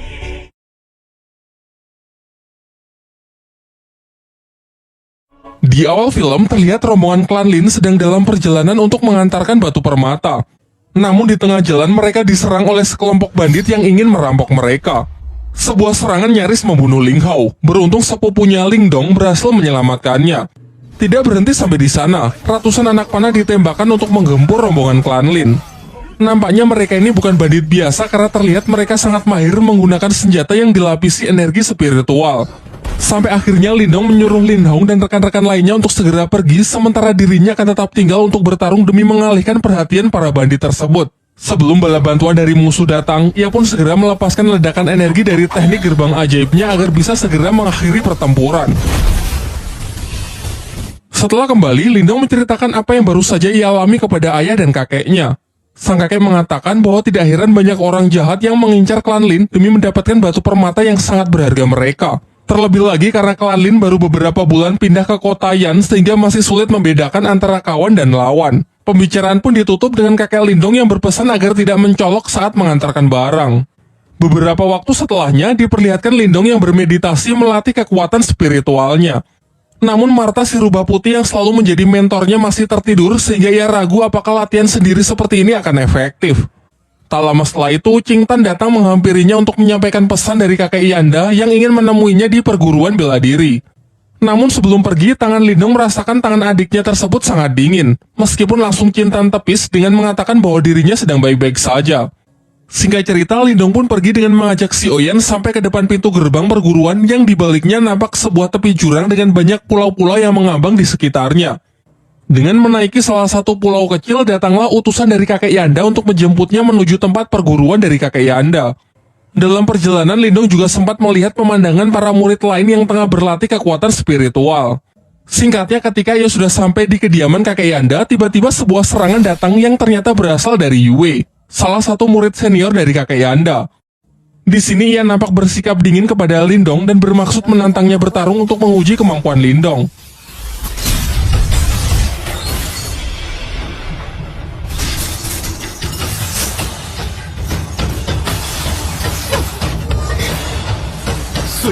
Namun ketika pertarungan mereka sudah mulai serius, kakek Yanda datang untuk segera menghentikan mereka. Kakek Yanda lalu menjelaskan bahwa tak lama lagi akan diadakan pertandingan antar perguruan bela diri yang disebut pertarungan menara. Namun di dua pertandingan sebelumnya, perguruan bela dirinya telah mengalami kekalahan, sehingga jika pertandingan kali ini ia kalah lagi, maka kepemimpinan dari perguruannya akan diambil alih oleh perguruan bela diri dari kota sebelah, yakni perguruan bela diri kota Tianhou. Jadi tujuannya memanggil Yue dan Lindong adalah untuk meminta bantuan agar mereka bersedia berpartisipasi mewakili perguruan bela diri kota Yan miliknya. Menurutnya dengan kekuatan spiritual Lindong yang telah mencapai tingkat lumayan tinggi, ia yakin kalau Lindong bisa memberikannya harapan. Lindong pun bersedia membantu mengingat jasa kakek Yanda yang beberapa waktu yang lalu telah menyelamatkan nyawa adiknya. Setelah pembicaraan mereka, kakek Yanda meminta Yue agar menemani Lindong berkeliling. Di sisi lain, di kota Tianhou diperlihatkan seorang kakek bernama Han Yu memiliki beberapa murid dengan kekuatan spiritual tingkat tinggi. Ia lalu menyuruh salah satu muridnya yang bernama Cao Zu pergi ke perguruan bela diri kota Yan untuk mengukur sudah sejauh mana persiapan dan kemampuan para murid di sana. Sementara itu, ketika Yue mengajak Lindong berkeliling di perguruan bela diri kota Yan, mereka melihat kerusuhan di tengah latihan para murid di sana. Ternyata ini adalah ulah Cao Zu, salah satu murid perguruan Tianhou yang memang sengaja datang untuk merusuh sekaligus mengukur kemampuan para murid di sana. Ia sangat sombong karena sejauh ini belum ada murid di tempat itu yang bisa menandinginya. Sampai kemudian Yue iseng mendorong Lindong masuk ke arena untuk melawan Cao Zu. Pada awalnya Lindong memilih pergi turun arena karena tak ingin meladeninya. Namun ia tak bisa menahan diri lagi karena Cao Zu lah yang lebih dulu menyerangnya menggunakan teknik pedang es hitam. Di atas arena, mereka pun saling mengadu teknik mereka masing-masing. Nampak benturan antar senjata mental mereka lumayan menggentarkan arena.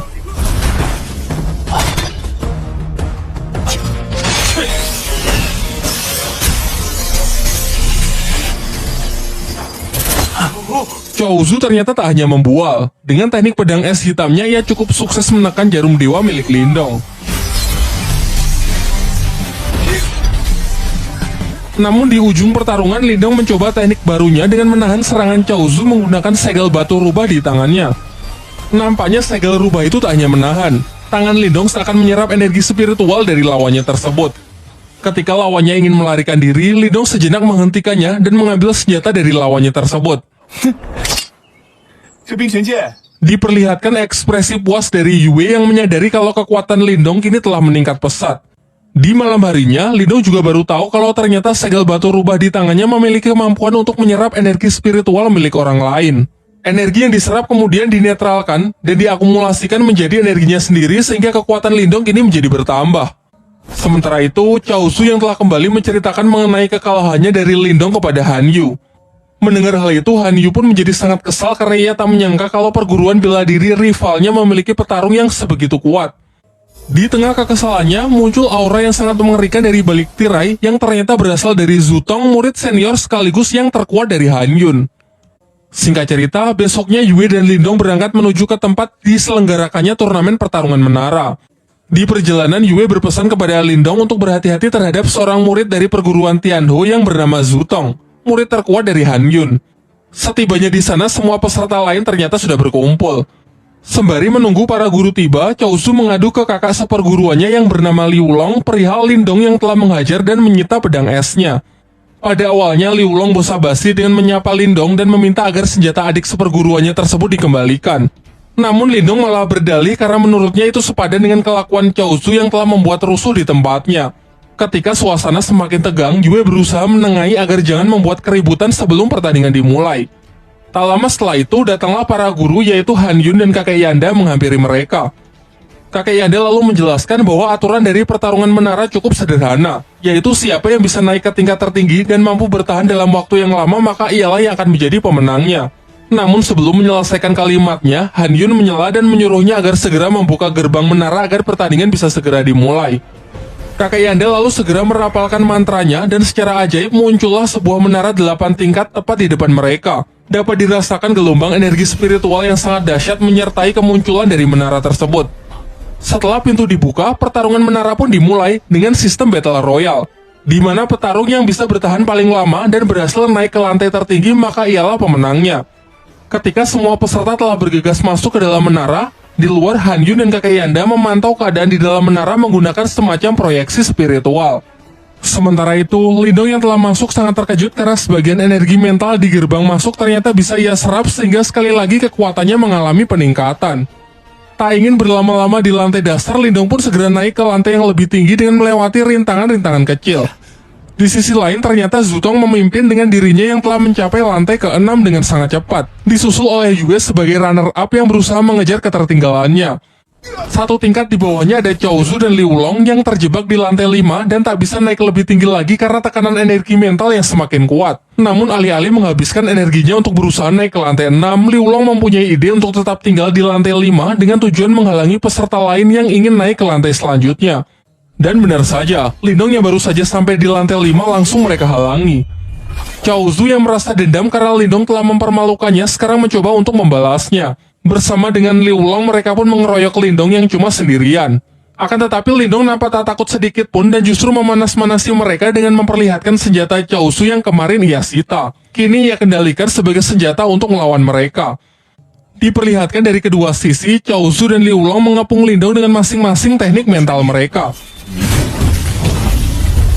Pertarungan pun pecah. Meskipun nampak tak adil dengan pertarungan 2 lawan 1, nyatanya Lindong mampu mengimbangi mereka.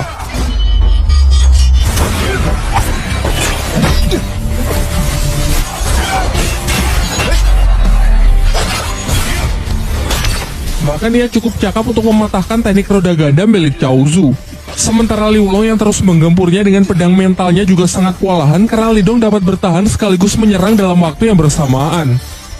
Sampai akhirnya kedua saudara seperguruan ini melakukan teknik fusion dengan menggabungkan kekuatannya untuk menyerang Lindong.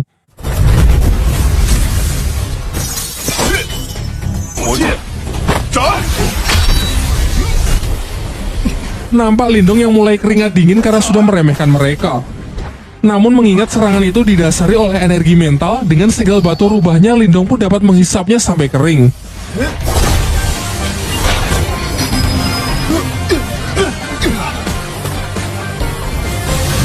Dan ketika mereka sudah kalah, Lindong tidak lantas membunuh mereka, melainkan malah menguras dompet mereka kemudian langsung bergegas naik ke lantai 6 demi mengejar ketertinggalannya.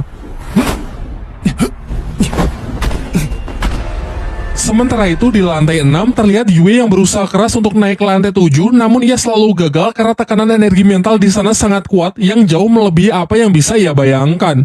Berbeda dengan rivalnya, Zutong nampak santai berpisah dengan Yue karena tinggal selangkah lagi ia sudah bisa naik ke lantai 7. Hal ini membuktikan kalau tingkat kekuatannya memanglah luar biasa kuat. Yue yang merasa kecewa dengan dirinya sendiri akhirnya melepas pegangannya karena telah kehabisan tenaga. Beruntung Lindong datang tepat waktu dan masih sempat menangkapnya. Setelah mengucapkan janji bahwa ia pasti akan menang, Lindong pun segera melompat untuk menyusul Zutong naik ke lantai selanjutnya. Di luar menara, Han Yu dan kakek Yanda hanya tahu kalau ada 2 peserta yang berhasil naik ke lantai 7 tanpa tahu siapakah mereka. Pada awalnya Han Yu mengira kalau mereka pasti Zutong dan Yue, namun kakek Yanda yakin kalau itu bukan Yue melainkan Lindong. Sementara di dalam menara, Lindong telah berhasil naik ke lantai 7. Namun tidak hanya adanya tekanan mental yang jauh lebih kuat, karena di sana juga terdapat rintangan sambaran petir yang mencegah mereka naik ke lantai 8. Terlihat Zutong yang sudah berada lebih tinggi sangat terkesan dengan Lindong yang berhasil mencapai lantai ini. Mereka pun mulai berlomba-lomba untuk bisa naik ke lantai 8. Zutong mulai menyerang Lindong untuk memperlambatnya. Akan tetapi dengan cepat Lindong bisa melewati semua rintangan sekaligus melancarkan serangan balik.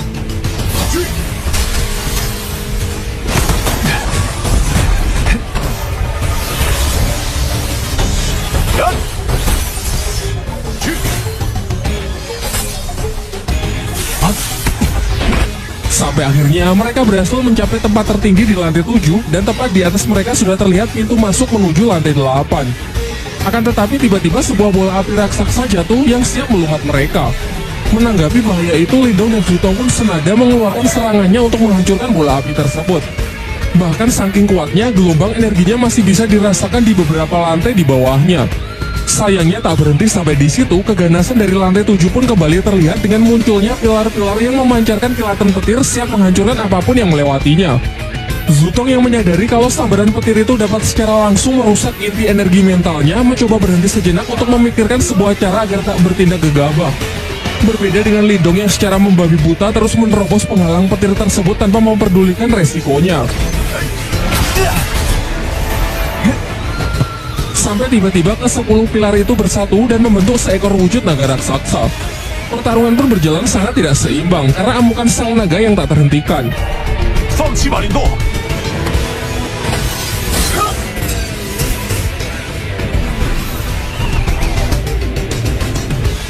Di saat naga itu melilit Lindong, Lindong baru menyadari bahwa ular ini hanyalah bongkahan energi mental, di mana ini artinya ada kemungkinan kalau ia bisa menyerapnya. Setelah menghisap habis naga tersebut tanpa membuang waktu, Lindong pun langsung melompat ke lantai 8 meninggalkan Zutong. Di luar menara terlihat ada seorang peserta yang telah berhasil naik ke lantai tertinggi. Namun mereka semua beranggapan kalau Zutonglah yang berhasil mencapainya. Sementara itu di dalam lantai 8 terlihat ekspresi puas Lindong karena telah mencapai lantai tertinggi dan bisa memenangkan pertandingan kali ini. Di sana ia menemukan ada semacam prasasti kuno mengenai penyempurnaan teknik energi mental, sayangnya gagal ia pelajari karena tenaga Lindong yang telah terkuras habis. Namun ia tak lantas menyerah begitu saja. Di sekitarnya, ia merasakan ada banyak energi spiritual yang bertebaran, ia pun bergegas menyerapnya untuk mengisi ulang tenaga sekaligus agar kekuatannya bisa naik ke tingkat 3. Di waktu yang bersamaan, para peserta yang telah gagal satu persatu keluar dari menara. Namun semua dibuat sangat terkejut saat melihat Zutong juga keluar dari menara itu dan mengakui kekalahannya dari Lindong. Kini semuanya pun sudah jelas bahwa Lindonglah yang menjadi pemenangnya. Karena tak ingin lebih dipermalukan lagi, Han Yun pun segera menarik kembali semua pihaknya untuk meninggalkan tempat ini. Singkat cerita, malam pun telah tiba. Terhitung sudah 24 jam semenjak Lindong masuk ke dalam menara. Terlihat Yue mulai cemas takut kalau sesuatu yang buruk menimpa Lindong. Sementara itu, di dalam menara lantai teratas, Lindong benar-benar berusaha keras hingga akhirnya ia berhasil mencapai kekuatan mental tingkat ketiganya. Bahkan sampai-sampai luapan energinya bocor keluar menara yang mengejutkan Yue dan kakek Yanda.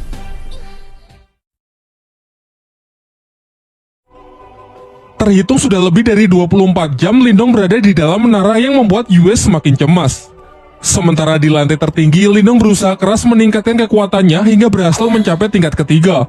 Bahkan pancaran energi nampak keluar dari menara tersebut. Setelah dirasa cukup, ia pun mencoba kekuatan barunya yang dalam sekejap bisa menghancurkan prasasti kuno di hadapannya. Akan tetapi saat akan mencoba turun, ketiga segel spiritualnya keluar dan terhisap ke atas tempat tersebut. Lindong pun segera bergegas mengejarnya. Di luar menara, Yue semakin cemas karena keberadaan Lindong tiba-tiba menghilang dari menara. Bahkan kakek Yanda sendiri mengaku bahwa ia juga tak tahu persis kemana Lindong pergi. Namun berdasarkan legenda, master spiritual Kotayan yang dahulu menciptakan menara ini sengaja membuat ruangan rahasia yang hanya dapat diakses oleh orang terpilih saja. Jadi kemungkinan Lindonglah orang yang dimaksud. Sementara itu, Lindong telah tiba di sebuah dimensi dan masih mengikuti ketiga segel kehidupannya yang membawanya ke sebuah prasasti kuno. Ketika ia semakin kebingungan, tiba-tiba ia mendengar suara dari tangannya yang ternyata itu adalah Marta si rubah putih dengan tampilan yang sedikit berbeda dari sebelumnya setelah menghisap kekuatan mutiara dulu di kolam surgawi. Marta menjelaskan bahwa benda di hadapannya disebut segel spiritual leluhur, yaitu salah satu segel spiritual langit dan bumi yang dikatakan milik para dewa. Diceritakan jika seseorang memiliki segel ini, maka ia akan menjadi petarung terkuat di dunia. Setelah menyampaikan penjelasannya, ia menyuruh Lindong untuk mengambil kembali tiga segel spiritualnya. Namun segel itu seakan melakukan perlawanan dan malah tertarik ke dalam prasasti kuno tersebut.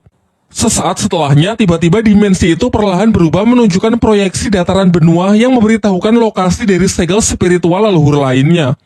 Marta lalu memperingatkan Lindong agar informasi mengenai lokasi segel-segel itu jangan sampai diketahui oleh orang lain jika Lindong tak ingin bernasib sama dengannya.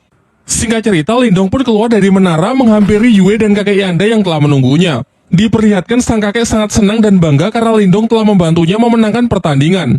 Bahkan Yue yang biasanya bersikap dingin kali ini juga mengungkapkan rasa terima kasihnya kepada Lindong. Namun tiba-tiba, Qing Tan adik Lindong datang dengan wajah yang ketakutan. Ia mengabarkan bahwa rumah mereka sedang diserang oleh sekelompok orang tak dikenal yang tak sanggup diatasi oleh ayah dan kakeknya. Setelah mendengar itu, Lindong pun bergegas kembali untuk membantu keluarganya. Dan benar saja, terlihat sekelompok bandit yang kemarin malam sempat merampok rombongan klan Lin datang ke rumah Lindong dengan diketuai oleh seorang pria berambut putih yang bernama Guiyan. Kekuatan Guiyan yang telah mencapai tingkat lumayan tinggi dengan mudahnya menghajar ayah Lindong sampai babak belur. Karena tak ada pilihan lain, kakek Lindong pun sepakat untuk menyerahkan tambang permatanya dengan syarat Guiyan dan kelompoknya harus segera pergi dari kota Yan. Namun setelah surat kepemilikan tambang diserahkan, Guiyan yang kejam mengingkari janjinya dan hendak mengeksekusi ayah Lindong. Untung saja di detik-detik terakhir sebuah serangan melemparkan pedang Guiyan yang tentu saja dilakukan oleh Lindong yang datang tepat waktu sehingga sang ayah berhasil diselamatkan. Pada awalnya kakek Lindong mengajak Lindong bertarung bersama karena ia tahu level kekuatan dari Guiyan. Namun Lindong meyakinkannya kalau ia sendirian saja sudah cukup. Sekaligus ini akan menjadi kesempatan yang bagus untuk mencoba kekuatan barunya. Ia pun segera memulai serangan menggunakan ketiga diggernya yang ia kendalikan dengan teknik mental, namun dapat ditangkis dan dihindari oleh Guiyan. Giliran Guiyan yang mencoba menyerang dengan pedangnya juga bisa ditahan oleh Lindong, memperlihatkan benturan hebat dari energi mental mereka. Ayah dan kakeknya yang menyaksikan pertarungan itu dibuat sangat terkejut dengan peningkatan kekuatan dari Lindong. Berbagai macam teknik pun ditunjukkan. Dengan kekuatannya, Guiyan melepaskan sejumlah energi membuat beberapa replika dari dirinya untuk melakukan serangan beruntun. Satu persatu teknik itu dapat dengan mudah Lindong patahkan, hingga Guiyan sangat kesal mengeluarkan teknik badai sitokin, menyebarkan serangan secara random yang sebagian bahkan mengenai pihaknya sendiri.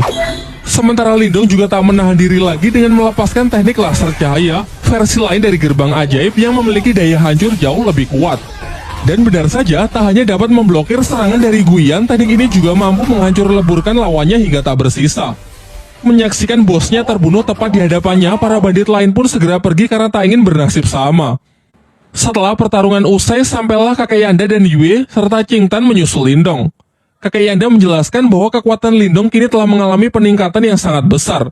Oleh karena itu, mulai sekarang tak ada lagi yang berani mengusik klan Lin. Pasca kejadian itu, Lindong dipercaya menjadi guru bela diri untuk melatih dan membimbing para anggota klan Lin lainnya. Bahkan sepupu yang dulu pernah merudungnya kini menunjukkan rasa respek dan hormatnya kepada Lindong. Di malam harinya ketika sedang berlatih, secara tak sengaja Lindong mendengar pembicaraan ayah dan kakeknya. Mereka tengah membahas mengenai klan utama yang akan segera datang berkunjung. Dari sini pun terungkap kalau klan Lin ternyata dibagi menjadi dua kategori, yaitu klan utama dan klan cabang. Di mana dalam tradisinya, klan cabang harus tunduk dan siap melayani klan utama. Tak lama setelah itu, si Oyan datang memberi isyarat kepada Lindong untuk mengikutinya. Sampailah ia di dalam sebuah ruangan, terlihat Qingtan yang tak sadarkan diri dengan aura dingin yang menjalar ke seluruh tubuhnya. Di tengah kepanikannya, Martha keluar dan menjelaskan bahwa di dalam diri Qingtan terserap roh iblis yang menolak energi dari Qingtan sehingga terjadilah benturan sampai energinya keluar tak terkendali. Jika hal ini tidak segera diatasi, kemungkinan terburuk Qingtan akan mati. Martha kemudian menyarankan Lindong agar segera mencari obat langka yang disebut Yin Es untuk membantu adiknya tersebut mengendalikan auranya. Besoknya Lindong berinisiatif pergi menemui Swanshu mengingat terdapat banyak obat-obatan langka di tempat pelelangannya. Sesampainya di sana, Swanshu menyambut baik Lindong dan memberinya sebuah obat langka yang disebut buah iblis merah sebagai hadiah atas keberhasilan Lindong mencapai kekuatan spiritual tingkat ketiga yang dinilai begitu cepat. Tak lupa Lindong menanyakan mengenai pil Yin Es, namun sangat mengecewakan karena Swanshu mengaku bahwa ia tak mempunyai obat selangka itu. Swanshu kemudian merekomendasikan obat alternatif yang memiliki khasiat sama yang bernama air liur iblis naga Yin. Ia menambahkan bahwa obat itu bisa Lindong temukan di pegunungan Taniyan, sebuah tempat yang disebut makam kuno Ranah Nirwana. Dan baru-baru ini ia mendengar kabar bahwa 4 klan besar yang salah satunya adalah klan utama dari klan Lin juga mengirimkan orang-orangnya untuk memeriksa tempat tersebut. Setelah mengetahui hal itu, Lindong pun segera pergi dan bertekad untuk pergi ke sana.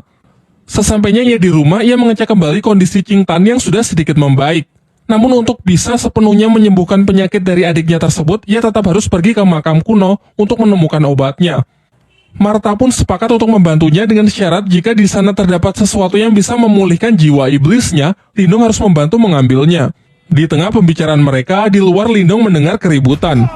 Ternyata kerusuhan ini datang dari seorang perwakilan klan utama dari klan Lin yang menantang para petarung di klan cabang tersebut, yang menurutnya hanya sekumpulan sampah tidak berguna. Menanggapi hal itu, Lindong pun segera naik ke arena untuk menghancurkan kesombongan dari pemuda yang diketahui bernama Lin Chen. Sementara itu, senior dari Lin Chen, seorang wanita bernama Lin Ker, tengah diajak berkeliling bersama kakek Lindong. Dalam pembicaraan mereka, kakek Lindong meminta agar Lin Ker mengikut sertakan Lindong untuk pergi ke makam kuno agar cucunya tersebut bisa lebih mengasah kemampuannya. Pada awalnya, Lin Ker ragu karena beranggapan kalau para petarung di klan cabang tak lebih kuat dari klan utama, sehingga dikhawatirkan hanya akan menghambat perjalanannya saja. Namun secara kebetulan ia melihat Lindong dan Lin Chen yang akan bertarung, sehingga hasil pertarungan mereka akan ia jadikan sebagai bahan pertimbangan.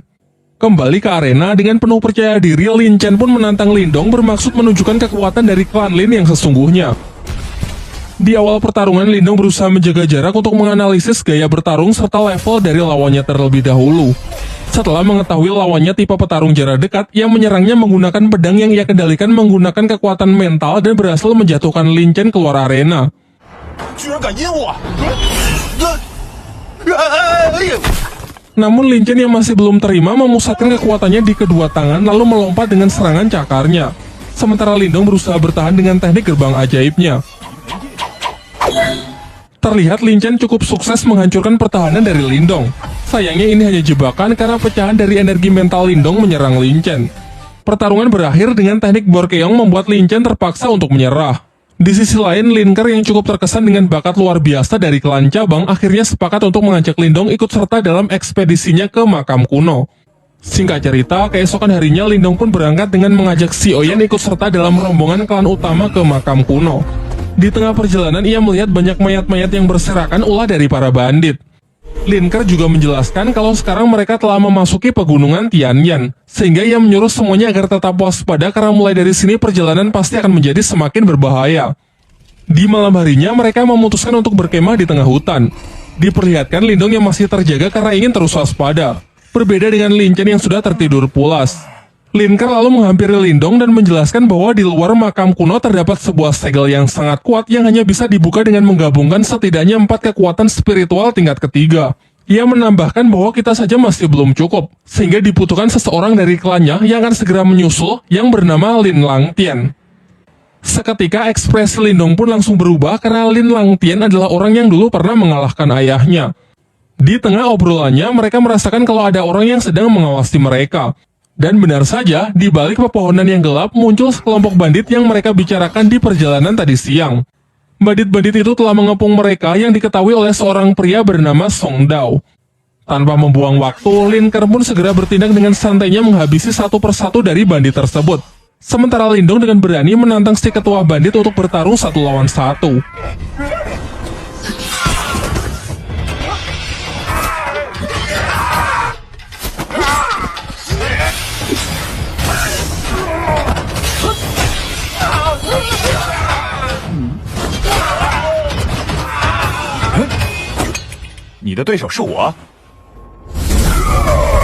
Song Dao pun melancarkan serangan dengan teknik yang ia sebut tinju harimau penghancur.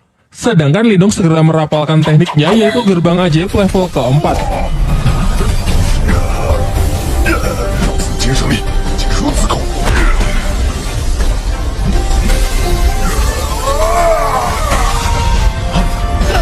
Pertarungan singkat itu akhirnya dapat Lindong menangkan.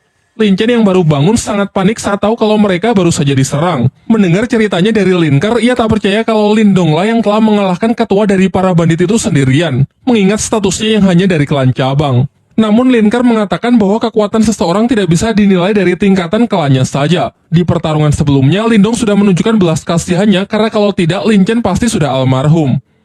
Keesokan harinya mereka telah sampai di depan makam kuno. Namun mereka tak bisa langsung masuk karena di luar masih ada segel yang sangat kuat. Lin Ker lalu mengajak mereka ke kamp perkumpulan para perwakilan dari berbagai klan besar yang berpartisipasi dan ikut bersaing dalam rangka mencari harta karun di makam kuno. Seperti yang sudah dijelaskan sebelumnya, diperlukan 4 kekuatan spiritual tingkat tinggi untuk bisa membuka segel di jalur masuk makam kuno. Untuk itulah dibutuhkan pemimpin dari setiap perwakilan klan yang salah satunya adalah Lin Langtian. Dan setelah menunggu cukup lama, akhirnya tibalah Lin Langtian dengan menunggangi burung phoenix-nya. Tak lama setelah itu nampak kilatan petir yang ternyata adalah perwakilan dari klan Wang yang bernama Wang Yan. Dilanjutkan dengan hadirnya perwakilan dari klan Qin yang bernama Qin Si. Terakhir datang seorang gadis bunga teratai bernama Hing Su yang menjadi satu-satunya perwakilan yang datang sendirian. Lindong yang merasakan aura hebat dari keempat orang di hadapannya benar-benar terkesan dan merasa kalau dirinya masih belum ada apa-apanya. Setelah semuanya berkumpul, mereka berempat pun secara bergantian menyerang segel penghalang makam kuno tersebut dan berhasil menghancurkannya. Sesaat setelah jalan menuju makam kuno terbuka, tanpa membuang-buang waktu, mereka pun segera bergegas masuk untuk berlomba-lomba menemukan harta karun di sana. Sesampainya di dalam, di sana terdapat banyak jalur yang bisa dilalui. Lindong pun memilih jalur yang berbeda dari rombongan Linker karena mengikuti saran dan arahan dari Martha. Setelah cukup lama berlari, ia sampai di sebuah pintu yang dilindungi oleh energi mental. Pada awalnya Lindong ingin menghancurkannya secara fisik, hingga Martha menyarankannya untuk membukanya cukup dengan mengalirinya menggunakan energi mental.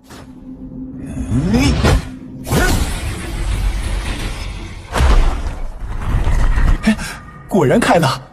Setelah pintu terbuka, Lindong sangat terkejut melihat di dalam sana terdapat sebuah kolam yang dipenuhi oleh pil spiritual yang bernilai sangat mahal. Tanpa membuang waktu, ia pun segera mengeluarkan kantong ajaibnya untuk mengambil semua pil tersebut karena jika nanti dijual, ia pasti bisa mendapatkan banyak cuan. Sementara itu, Martha juga berhasil menemukan ruangan yang dipenuhi oleh roh iblis yang telah tersegel dan ia pun segera melahapnya satu persatu guna dapat memulihkan kekuatannya. Si Oyan pun juga tak mau ketinggalan sehingga mereka pun terlihat saling berebutan. 快给我吐出来！这是我的妖灵。 Di saat asik-asiknya panen mutiara roh iblis, tiba-tiba dari balik pintu terdengar suara beberapa orang dari klan Wang yang ingin menerobos masuk. Martha yang masih belum puas dan ingin memakan roh iblis lebih banyak lagi, menyuruh Lindong menahan pintu tersebut menggunakan energi mentalnya untuk beberapa saat. Sampai ketika ia sudah cukup kenyang, Martha membuka pintu di belakangnya dan mengajak Lindong untuk segera pergi. Di tempat lain, Linker dan rombongannya berhasil masuk ke aula makam kuno di mana terdapat banyak senjata spiritual kuno yang tersegel di atas sana. Namun ia terlambat karena Wang Pan beserta rekan-rekannya sudah lebih dulu sampai dan kini sedang berusaha keras menghancurkan segel tersebut. Karena segala upayanya sia-sia, akhirnya mereka pun sepakat untuk bekerja sama demi menghancurkan segel itu dan membagi senjata kuno di dalamnya setelah segelnya berhasil dihancurkan. Tetapi di dalam hati mereka masing-masing tetap memiliki niat licik untuk memonopoli semua senjata tersebut, karena kedua klan ini dari awal memang sudah tidak saling percaya. Tak lama setelah itu, Lindong juga datang menyusul dan segera membantu klannya. Diperdengarkan dari dalam dirinya, Martha menyarankan agar Lindong mengambil senjata tombak di sebelah kiri. Lindong pun menurutinya karena percaya Martha memiliki mata yang sangat tajam terkait kekuatan spiritual. Singkat cerita, segel itu pun hancur dan senjata-senjata kuno di dalamnya melesat tak beraturan. Semua orang pun berpencar untuk menangkap senjata yang diinginkan. Sementara Lindong mengikuti instruksi dari Martha untuk bergegas mengambil tombak yang ia pilih. Di saat ia tengah berusaha keras, Wang Pan mengganggunya karena ternyata ia juga menginginkan senjata kuno sama seperti Lindong, sehingga pertarungan pun tak terhindarkan. 怎么回事？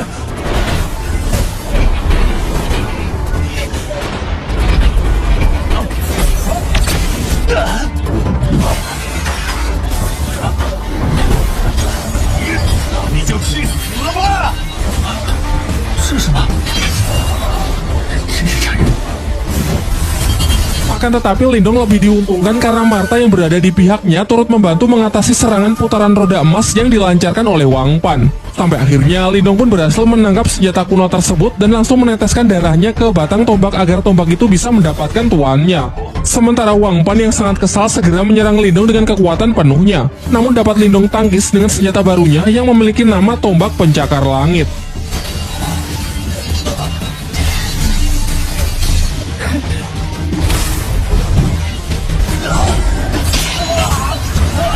魔法大哥，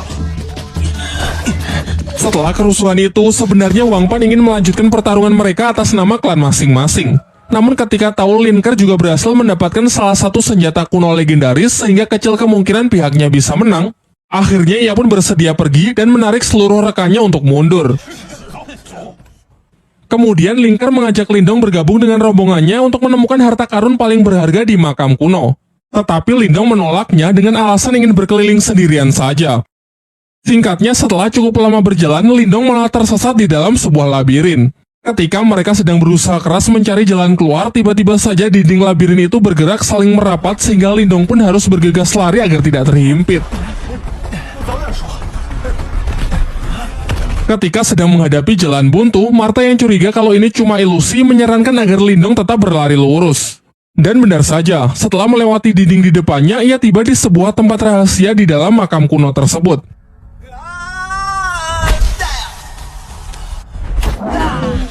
Di sana mereka melihat sebuah patung spiritual namun dalam kondisi yang tidak aktif dan tubuh yang terpecah-pecah.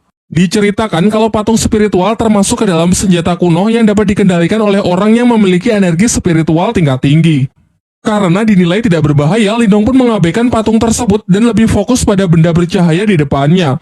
Ternyata benda bercahaya itu adalah obat yang Lindong cari selama ini, yakni air liur naga iblis. Akan tetapi harus ekstra hati-hati saat mengambilnya, karena benda itu berada di tengah kolam air es yang dapat membekukan apa saja dalam sekejap.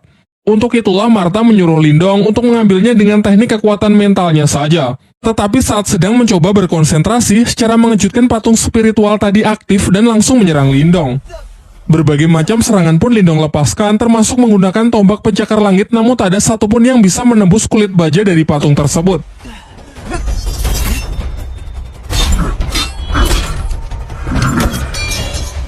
呀！连拼命补体都无法刺破，这身体就像钢铁一般，有其他方法了。哎！ Sampai Lindong baru menyadari bahwa inti energi dari patung spiritual tersebut tepat berada di belakang kepalanya. Sehingga untuk mengalahkannya cukup menekan titik tersebut. Mulailah ia menyusun strategi dengan menyerangnya menggunakan laser cahaya dari depan sebagai pengalih perhatian dan menunggu kesempatan yang tepat untuk menyerang titik lemah patung spiritual tersebut.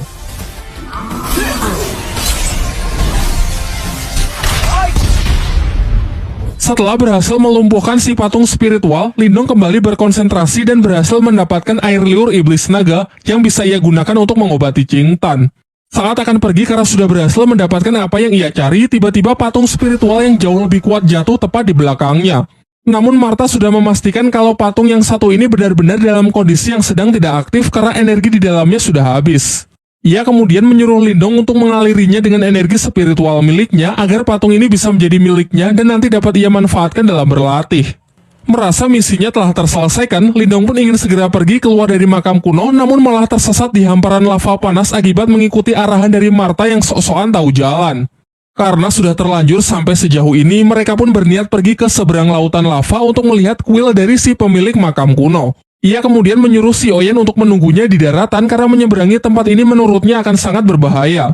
Dan benar saja, di saat sedang menyusuri lautan lava, dari dalam lava muncul sesosok ular api raksasa yang langsung menyerang mereka.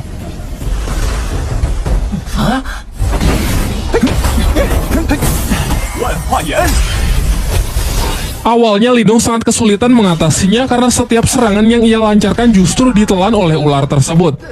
Untung saja setelah mengikuti bimbingan dari Martha, yaitu dengan mengaliri tombak pencakar langit menggunakan energi murni Lindong, membuat senjata kuno tersebut menjadi jauh lebih efektif untuk menghancurkan ular api di hadapannya.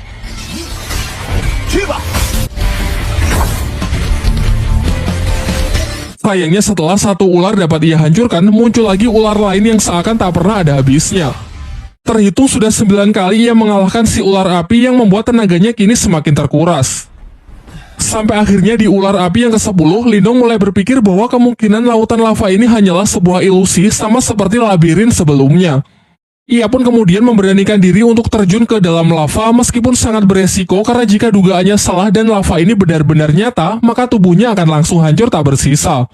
Pertaruhan nyawa itu pun akhirnya dimenangkan oleh Lindong karena lautan lava ini ternyata benar-benar hanya ilusi untuk merahasiakan keberadaan kuil si pemilik makam kuno di bawah sana. Ketika ia menengok ke atas, terlihat Ling Langtian beserta 2 ketua klan lainnya masih terjebak di dalam ilusi lautan lava dan berhadapan dengan ular api raksasa. Singkat cerita, Lindong bersama Martha masuk ke dalam kuil tersebut dan menemukan benda paling berharga di makam kuno, yaitu jantung nirwana. Ketika sedang mengagumi aura hebat yang terpancar dari dalam benda tersebut, Qingsu datang dan mengungkapkan kalau ia sangat terkesan dengan kemampuan Lindong yang bisa menemukan tempat ini lebih cepat dari yang lain. Di sini Lindong sadar akan kemampuannya yang tak akan punya kesempatan untuk bisa menang melawan si gadis teratai tersebut, sehingga ia lebih memilih mengalah membiarkan Qingsu mengambil jantung nirwananya. Lagi pula sedari awal Lindong memang hanya mengincar air liur iblis naga saja untuk mengobati adiknya. Diperlihatkan dengan kekuatan energi spiritualnya, Qingsu berusaha menghancurkan pelindung dari jantung nirwana sehingga terjadilah benturan hebat yang sanggup menggetarkan tempat tersebut. Sesaat setelah berhasil melabur jantung nirwana, Qingsu segera menyerapnya untuk memulai proses penyatuan ke dalam dirinya.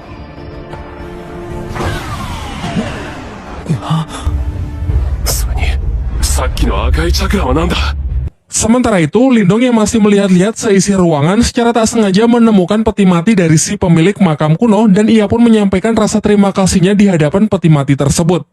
Namun beberapa saat setelahnya ia baru sadar kalau di atasnya ada patung seorang wanita. Sedangkan di bawahnya terdapat sebuah catatan yang mengatakan barang siapa yang selalu terobsesi dengan kekuatan nirwana tanpa memahami arti dari cinta, maka niscaya api neraka akan membakar seluruh tubuhnya. Dan benar saja, di tengah proses penyerapannya, tiba-tiba tubuh Qingsu terbakar yang menandakan kalau catatan dalam peti mati tersebut adalah sebuah peringatan. Terlihat Qingsu yang berusaha menekan energi panas tersebut namun sia-sia karena ia tak cukup kuat dan secara perlahan dirinya justru ditelan oleh kekuatan dari jantung nirwana tersebut. Kekuatannya pun mulai lepas kendali dengan menyerang peti mati di kuil tersebut. Ia kemudian menuduh Lindong sudah tahu resikonya sejak awal dan menjebaknya dengan sengaja membiarkan dirinya mengambil jantung nirwana. Lindong pun berusaha menjelaskan kalau dirinya juga baru tahu setelah membaca catatan di dalam peti mati si pemilik makam kuno. Dengan sisa kesadarannya, Qingsu meminta Lindong untuk meminjamkan inti energi spiritual miliknya guna menyeimbangkan luapan energi yang tak terkendali tersebut. Ia berjanji kalau nanti akan ia ganti berkali-kali lipat. Namun Martha melarang Lindong dengan mengatakan jika Lindong menyerahkan inti energi spiritual miliknya, maka kekuatan dari latihannya selama ini akan musnah begitu saja dan mustahil bisa dipulihkan lagi. Takut akan hal itu, Lindong pun segera bergegas keluar kuil, namun Qingsu mencegahnya dan berniat mengambil inti energi Lindong secara paksa. Di tengah keributan mereka, tiba-tiba muncul sesosok pria misterius yang ternyata adalah sisa jiwa dari si pemilik makam kuno yang bangkit kembali setelah peti matinya dihancurkan. Pada awalnya si pemilik makam kuno mengira kalau Qingsu dan Lindong adalah pasangan kekasih. Namun mereka langsung menepisnya dengan mengatakan kalau mereka baru saja bertemu. Ternyata jawaban itu membuat si pemilik makam murka dan menekan Qingsu yang nampak ingin membunuh serta mengambil kembali jantung nirwananya. Dari sini diketahui kalau kekuatan jantung nirwana hanya bisa diserap oleh pasangan kekasih saja. Tanpa ikatan tersebut, siapa saja yang mencoba memilikinya pantas mati. Martha yang menyadari kalau orang di hadapannya sangat kuat segera menyuruh Lindong mengambil kesempatan ini untuk melarikan diri. Akan tetapi Lindong yang tak sampai hati meninggalkan Qingsu yang hendak dibunuh memutuskan untuk kembali dan memohon kepada si pemilik makam kuno agar nyawa gadis teratai tersebut diampuni. Melihat keberanian Lindong, amarah dari si pemilik makam pun mulai mencair dan beralih mengagumi Lindong yang rela berkorban demi gadis yang padahal baru saja ia kenal. Ternyata hal ini mengingatkan kepada dirinya di masa lalu yang melakukan hal yang sama kepada wanita yang belum lama ia temui. Singkat cerita, ia pun memutuskan untuk mengampuni Qingsu dan memberikan jantung nirwana kepada mereka berdua dengan mengikat mereka ke dalam ruang energi untuk memulai proses penyerapan. Di waktu yang bersamaan, Ling Langtian dan yang lainnya sangat terkejut karena lautan lava di hadapannya tiba-tiba berubah menjadi air biasa. Sehingga kini tak ada halangan lagi untuk mereka bisa menemukan dan memasuki kuil kuno dari makam tersebut. Kembali ke tempat Lindong, si pemilik makam yang melihat senjata Lindong sangat terkesan karena tombak pencakar langit yang dulu merupakan miliknya kini berhasil diwarisi oleh Lindong. Sementara itu diperlihatkan jiwa Qingsu dan Lindong berada di sebuah dimensi yang dipenuhi bunga diiringi musik romansa persis seperti di film-film India. Sampai ketika proses itu telah selesai, nampak mereka yang tak sadarkan diri di tengah sebuah padang bunga berpegangan tangan dengan senyum yang terukir di wajah mereka masing-masing.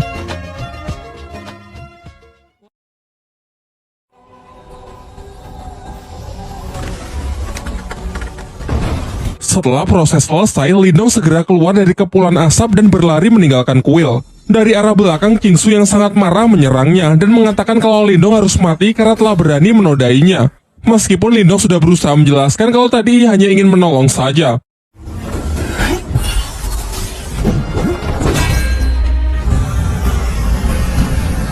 Ketika Qingsu sudah berhasil mencekik Lindong dan nyaris membunuhnya, ia teringat perasaan hangat saat bersama Lindong yang membuat hatinya perlahan mulai luluh.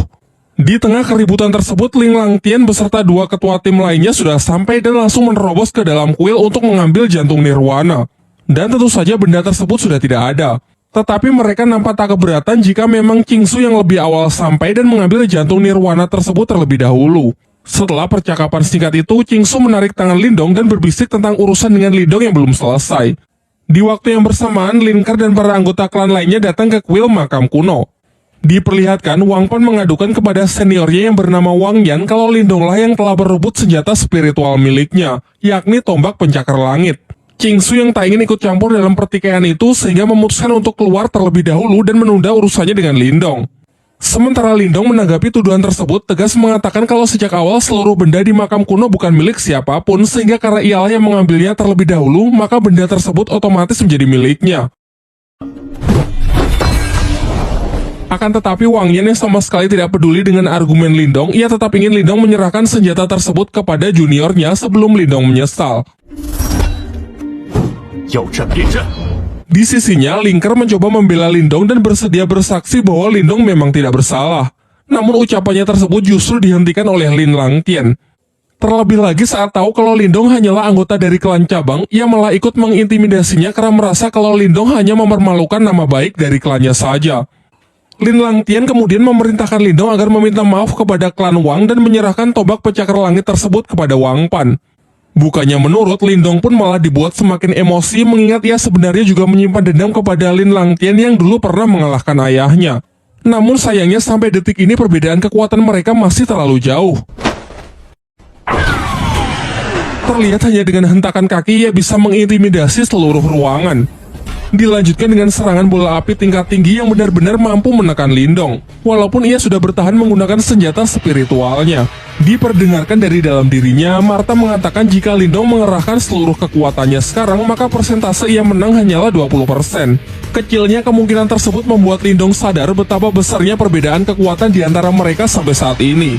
Sementara itu dengan sombongnya, Li Langtian mengatakan bahwa ia akan memberikan Lindong satu kesempatan lagi, yaitu jika Lindong bisa lolos dari tekanan kekuatan spiritual yang ia buat dan berhasil keluar dari kuil, maka masalah ini akan dinyatakan selesai. Masih mencoba membantu Lindong, namun kali ini Lingker menyarankan agar Lindong menyerah saja karena tak mungkin ia bisa menahan tekanan spiritual dari Ling Langtian. Namun Lindong mengabaikan peringatan Lingker dan masih percaya diri untuk menerima tantangan tersebut. Mulailah ia merapatkan energinya dan perlahan berjalan keluar aula. Lin Langtian pun juga tak mau kalah dengan memperkuat tekanan yang ia berikan. Nampaknya tekanan kekuatan mental ini memang jauh lebih kuat dari apa yang pernah ia rasakan saat berada di dalam pertarungan menara. Tetapi meskipun tubuhnya kini sudah dipenuhi dengan luka, sedikitpun Lindong tetap tidak berhenti bergerak. Melihat usaha bocah di depannya yang sangat keras, Ling Langtian tak lantas menunjukkan belas kasihannya. Ia justru kembali meningkatkan cengkraman tekanan energi mentalnya yang terlihat seperti tangan Susanoo.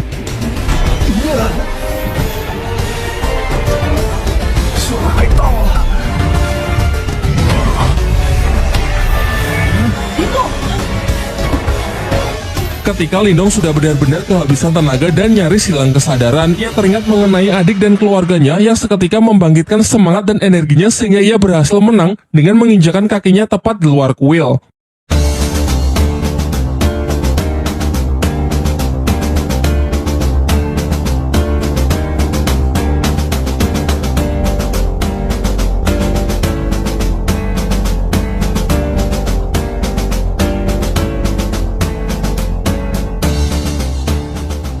Sebelum pergi, ia mengatakan bahwa kejadian hari ini pasti nanti akan ia balas 100 kali lipat. Sementara di dalam kuil, semuanya dibuat sangat terkejut melihat Lindong yang mampu lolos dari cengkraman kekuatan mental tingkat tinggi dari Ling Langtian. Singkat cerita, setelah keluar dari makam kuno, Lindong bermeditasi dalam waktu yang cukup lama untuk memulihkan dirinya. Diperlihatkan, emosi Lindong yang meluap-luap ingin segera membalas perbuatan dari Ling Langtian dalam waktu 2 tahun dari sekarang. Namun dengan berat hati, Martha mengatakan kalau 2 tahun saja tak akan cukup karena perbedaan kekuatan mereka yang benar-benar terlampau jauh. Lagi pula 2 tahun lagi pasti kekuatan dari Ling Langtian juga akan meningkat. Seketika dalam keputusasaannya, Lindong teringat dengan lokasi segel kuno saat ia berada di puncak pertarungan menara. Diceritakan jika ia berhasil mendapatkannya, ia akan punya kesempatan untuk menandingi kekuatan dari Ling Langtian. Martha lalu menceritakan bahwa di masa lalu terdapat seorang pria yang menguasai 8 segel kuno dan memperoleh kekuatan yang sangat luar biasa kuat. Kekuatannya tersebut ia gunakan untuk menghentikan chaos pada masanya. Namun setelah kejadian itu, secara misterius pria tersebut menghilang dan ke-8 segel terpencar ke seluruh penjuru benua. Di saat mereka tengah mengobrol, tiba-tiba terlihat sebuah meteor jatuh tepat ke arah mereka.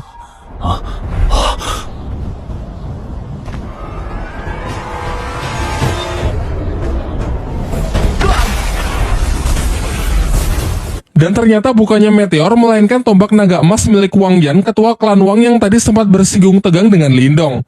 Di sini Wang Yan menyatakan ingin balas dendam dengan membunuh Lindong karena ia masih tak terima kalau orang yang telah mempermalukan dirinya di hadapan semua orang bebas begitu saja.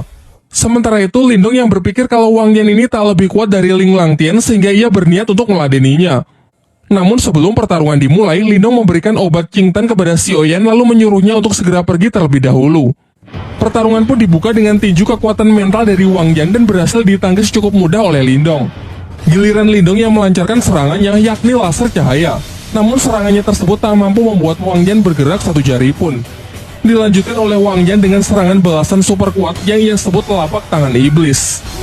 Lindong pun bergerak cepat dengan mencoba menahannya menggunakan tombak pencakar langit.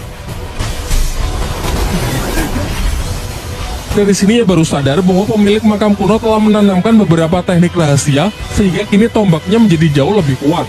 Akibatnya serangan Wang Yan pun dapat ia pukul mundur, dilanjutkan dengan hantaman keras dari teknik mental transformasi berwujud seekor ikan biru.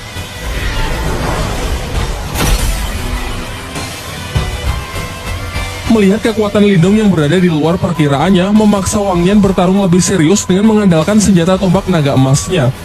Dan benar saja, dalam sekejap Wang Yan juga mampu melepaskan teknik transformasi kekuatan mentalnya yang berwujud naga emas raksasa. Di sisi Lindong, Martha pun memberikan peringatan keras kalau itu bukanlah serangan yang bisa Lindong tahan dengan hanya teknik biasa. Lantas ia menyarankan agar Lindong mengalirkan seluruh energi spiritualnya ke tombak pencakar langit.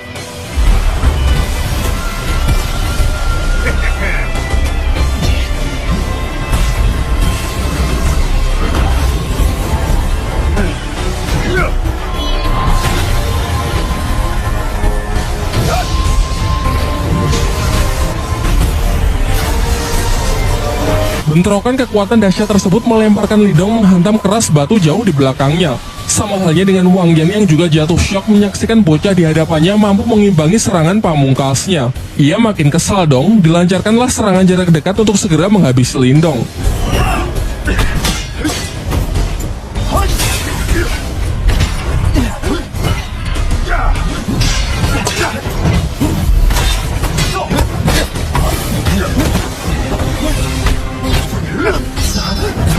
Ketika Wang Yan nyaris menusukkan tombaknya, terdengar benturan keras yang ternyata berhasil ditahan dengan boneka spiritual yang Lindong dapat dari makam kuno sebelumnya. Dengan mengikuti arahan dari Martha, Lindong pun segera mengaliri boneka tersebut dengan energinya agar bisa ia kendalikan untuk menghadapi Wang Yan.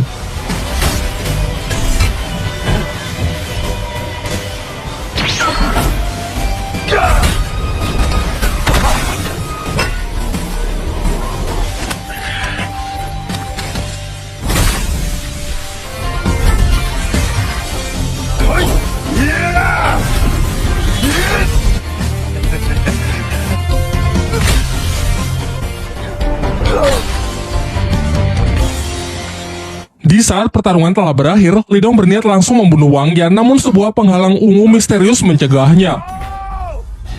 Ternyata penghalang tersebut milik seorang pria parubaya yang bernama Shen Long yang merupakan guru sekaligus pengawal dari Wang Yan. Shen Long pun menjalankan perintah dari Wang Yan untuk segera merapalkan sebuah teknik super kuat yang bahkan tak sanggup ditahan oleh boneka spiritualnya. Inilah definisi kukira Baiwan ternyata bawa kawan, membuat Lindong terpaksa mundur karena tenaganya telah banyak terkuras dalam duelnya melawan Wang Yan.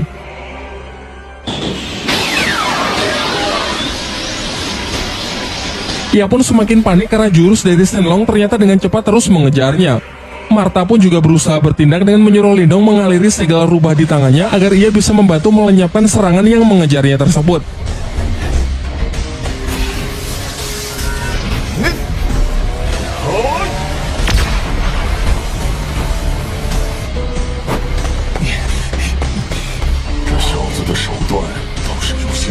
Akan tetapi Shen Long tak lantas membiarkannya pergi begitu saja. Ia pun melancarkan serangan kedua yang jauh lebih kuat dan jauh lebih mematikan.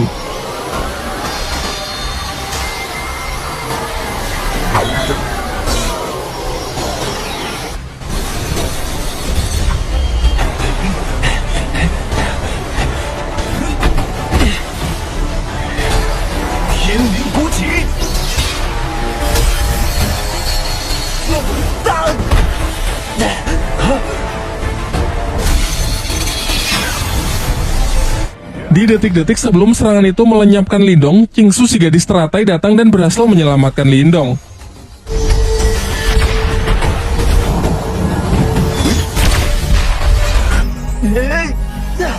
Wang Yan yang tahu kalau itu adalah Qingsu memerintahkan agar Shenlong berhenti mengejarnya, karena menurutnya meskipun kita bersatu, kecil kemungkinan pihaknya bisa menang.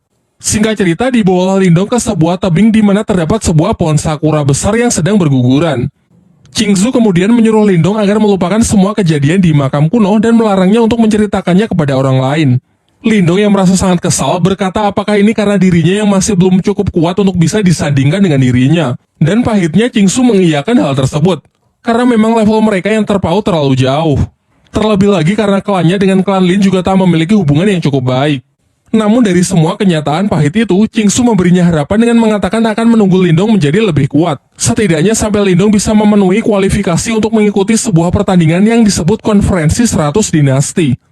Mendengar hal itu membuat Lindong merasa cukup lega, lalu berjanji bahwa ia tak hanya akan memenuhi kualifikasi, melainkan memenangkan pertandingan tersebut.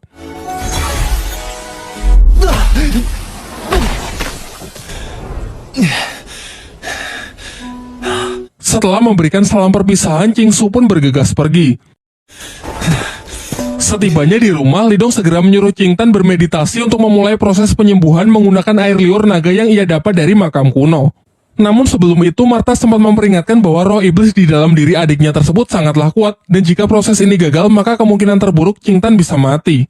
Akhirnya proses pun dimulai setelah Lindong berjanji bahwa ia akan menemani dan mengawal adiknya sampai proses tersebut selesai.